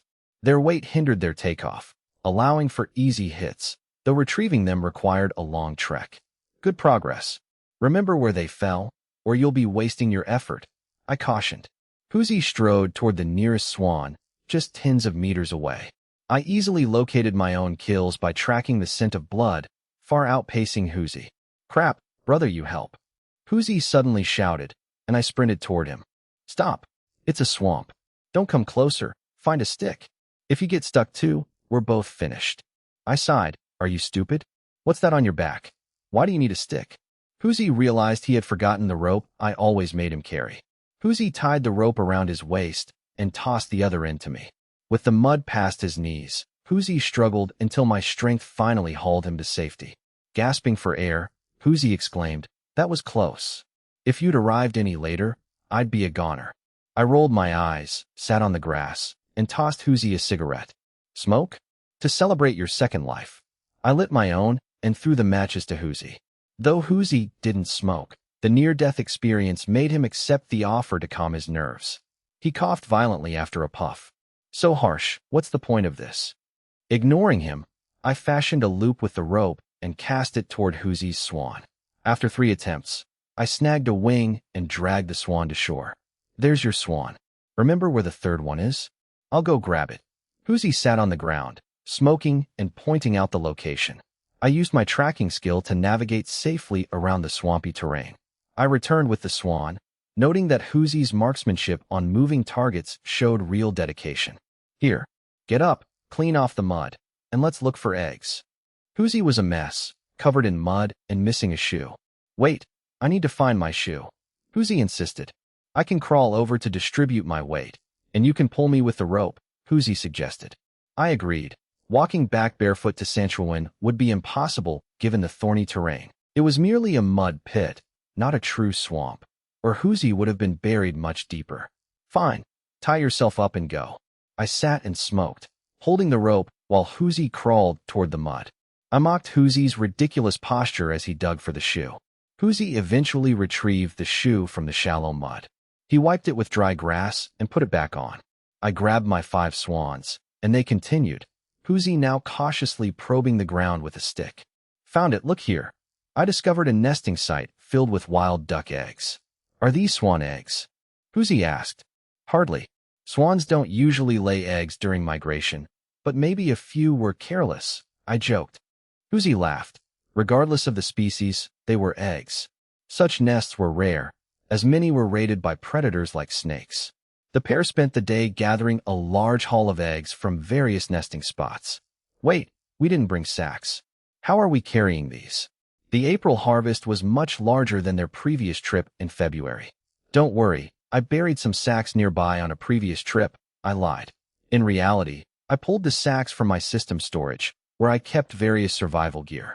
I returned shortly with 2 sacks and handed one to Huzi. You came here alone and didn't tell me? And you hid the sacks? Huzi complained. I used them to sit on and buried them. I forgot until now. I brushed it off. It was a flimsy excuse, but it sufficed. Huzi, being simple-minded, didn't press the issue. Should we separate them or put them together? Separate them now to save time later. Put the swans in too, I directed. They packed the eggs and the heavy swans into their respective sacks. Huzi's load totaled nearly 70 pounds. My load was even heavier, as I had prioritized the largest birds. While Huzi shot whatever he saw, I had selectively targeted the fattest swans. My total haul weighed over 130 pounds. Let's take a detour and see if we can bag more game. Their haul was decent, but paled in comparison to the previous trip. Huzi agreed, indifferent to the extra distance. Huzi carried 70 pounds, Though heavy, he was a grown man with a solid diet and could handle the extra trek. I, however, carried my 130-pound sack with one hand, not even bothering to shoulder it. They bypassed Swan Lake, heading into the forest to hunt for additional game. I stopped, set my sack down, and crept forward with my rifle. Hoosie saw nothing, but he was used to it. I often shot game from distances Hoosie couldn't even perceive. Hoosie attributed my success to innate talent and luck. A gunshot rang out. Hoosie didn't follow. He stayed behind to guard the sacks, having long since lost interest in my mysterious long-range hunting. I returned with a fat rabbit. Hoosie sighed. You always find the game while I see nothing. I realized the oddity of my performance, but was relieved by Hoosie's easygoing nature. Stop complaining. I'll give you a rabbit to stew tonight. Hoosie grinned, accepting the offer. Hoosie didn't mind taking the rabbit, just as I didn't mind borrowing Hoosie's family heirloom bow. That Tusher bow was a rare antique. Few in the village knew how to craft such things anymore. In the countryside, hunting gear was usually homemade. My and Hoosie's rifles were considered quite luxurious. Most hunters targeted small game. Larger animals like wild boars were rare, and homemade shotguns sufficed for most encounters. Shotguns were forgiving. Within 50 meters, the lead shot spread ensured a hit without precise aiming. Let's head back. They returned to Sanshuiwan, where I gave Hoosie a rabbit before heading home. Huang Sui was washing clothes in a large vat upon my return. I insisted she wash at home rather than the river, keeping a massive vat filled with water for her. I was protective of my beautiful wife, especially after the incident involving the educated youth, Su Jiqing. I'm back. Go fetch Lao Si and the others for rabbit stew tonight. Huang Sui hesitated. Should we send some to the old courtyard for your parents? I realized that bringing the younger siblings over might cause friction with the rest of the family. Fine, stew it all, and send a bowl over later. I wanted to avoid appearing like I was playing favorites or excluding my eldest brother's family. All right, skin the rabbits and I'll chop and stew them with chili. I had 4 rabbits and 2 pheasants left after giving 1 rabbit to Hoosie. Why prepare the pheasants too? We can't eat all that. I'm sending some to third uncle. I need to butter him up before the factory job assignments are finalized. Huang Sui smiled, admiring my thoughtfulness. You always take care of everyone. I shrugged. I simply believed in repaying third uncle's past kindness. Using my butchery skills, I quickly processed the game, leaving the cooking to my wife. At mealtime, Huang Sui delivered a bowl of meat to the old courtyard. I brought another to third uncle's house, where Su Daong greeted me. For Yaya, I clarified. Inside, I found Su Xiaotong, third uncle's daughter, studying diligently. She greeted me with surprise. I patted her head and left the meat, speaking to Su Daong in third uncle's absence. I know third uncle wants you to take the Gao Cow, but if you want a factory job, I'll help you. We're brothers. I wanted to be clear to avoid any future resentment. Su Daong replied, I know. My parents are set on us taking the Gao Cow. Xiaodong should be ready by the time it returns. I knew the wait would be longer than they expected, but I didn't want to discourage their academic pursuits. I feigned ignorance about the timeline, supporting the common belief that the exam would return soon. Don't rush. Even if you work, you can still study for the exams. Resources in their county were scarce, making self-study difficult. My parents won't agree to me working. Give the spot to someone else. Su Daong had been working hard for years, and obtaining study materials was a difficult, connection-based process. Third uncle's investment in their education was significant. He wouldn't trade their future for a low-paying factory job. I nodded and left, choosing not to reveal the true timeline of the Gao Cow to avoid offending my uncle. Back home, I and Huang Sui enjoyed the spicy rabbit meat. After dinner, they retired for the night. The next morning, Hoosie arrived to help sell the game, as the swan meat needed to be processed quickly. It's less than 200 pounds. Let's take the bike. I'll put the sacks on the handlebars. Hoosie agreed, wanting to avoid the hassle of borrowing a donkey cart. I had already carefully packed the duck eggs in a cushioned basket. They tied the sacks to the bike's frame, securing them for the trip. Will this get in the way of steering? Hoosie asked. I shook my head. It would be manageable. Bring your rabbit skins too. We'll sell them all at once. They loaded the accumulated skins and set off for the county town. Brother you, why aren't we going to the steel mill? Hoosie asked, confused by the change in plans. The steel mill pays standard meat prices and can't handle large quantities of game, especially as the weather warms up. But swans are rare. They aren't just common wild ducks. Someone who knows their value will pay a premium. In a few years, these would be protected species, but for now, they were still fair game until the 1989 Wildlife Protection Law. Swan meat was considered a delicacy with a touch of mystery. I took Huzi directly to the city to sell to high-end restaurants, bypassing the local county. While the distance was long, my stamina made the bike ride feel like a simple race. After scouting prices at smaller shops, I targeted the city's premier restaurants. I gathered intelligence on the best establishments by chatting with local clerks while buying cigarettes. I sought the restaurant that left the deepest impression on the locals. With my silver tongue, I sold the swans for 160 yuan, while Huzi earned 84 yuan. At 1.2 yuan per catty, the restaurants could still profit by reselling at 1.5 to 2 yuan. I didn't mind their markup. I just needed a fair deal. In an era where pork cost 0.8 yuan, selling swan meat for 1.2 yuan was a testament to my negotiation skills. Given the local market, pushing for a higher price would have made the meat impossible to sell. Not a bad haul for a few dozen kilometers, I noted, satisfied with the 160 yuan. My total savings now exceeded 4,000 yuan. Selling to the steel mill would have been a massive loss compared to this. Let's head to the department store. I need to buy Huang Sui a new outfit. Huzi sighed and climbed onto the back of the bike. The city's state-run department store offered far better variety and quality than the county shops. Brother you, is that Chunsheng over there? I looked over to see Chunsheng shopping with two young women. Hey, old Chun. Huzi's shout drew stares, but Chunsheng spotted them and walked over. After a brief word with his companions, Chunsheng approached. Hello? What brings you two to the city? You should have called me. I had Chunsheng's contact info, but had no intention of using it for favors. We didn't want to intrude on your plans. We're just here to shop. I clapped him on the shoulder, our bond solidified by our previous rescue mission. The two women joined them. This is Li Qiuran and her friend Wang Tang. Chunsheng introduced. You're Suyu? Chunsheng told me you saved us. I've been meaning to thank you properly. Comrade Suyu, it's an honor. Thank you for saving my life.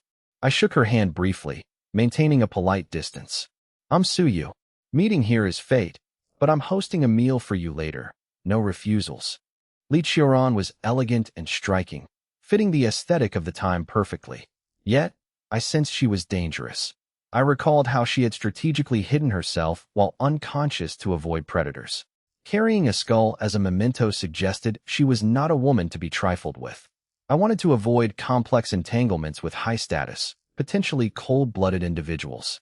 I didn't want to be drawn into their world, fearing the consequences of getting too close. A meal isn't necessary.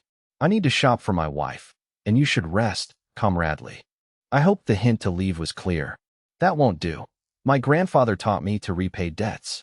If I don't thank my savior, I'll be scolded for being rude. You wouldn't want my grandfather to be angry, would you? Her persistence, backed by Chunsheng's encouragement, left me with little choice but to agree. I didn't want to turn a good deed into a grudge. Fine, let me finish shopping first. I and Huzi headed to the women's section, leaving Li Qiuran watching us. Qiuran, why are you so insistent on this meal? Her friend asked. It was out of character for her. A life-saving debt must be repaid. Is that so strange? Li Qiuran replied with a smile. Wang Tang let it go. Arrange the meal, then. Chunsheng, who knew Li Qiuran well, nodded and went to make the arrangements. Booking a meal via the store phone was simple enough. Brother you, are we really going to eat with them? Huzi felt out of his depth with people like Li Qiuran, whose words felt layered with hidden meanings. Her background and aura made him deeply uncomfortable. She wouldn't let us leave otherwise. It's just a meal, not a trap. Don't worry. I bought 2 outfits each for my wife, mother, and sister-in-law. The prices were steep, but the quality was superior. I didn't mind the cost, and Huzi followed suit, buying gifts for his own family. Li Qiuran and Wang Tang tried to help, and when Li Qiuran insisted on paying, I firmly resisted.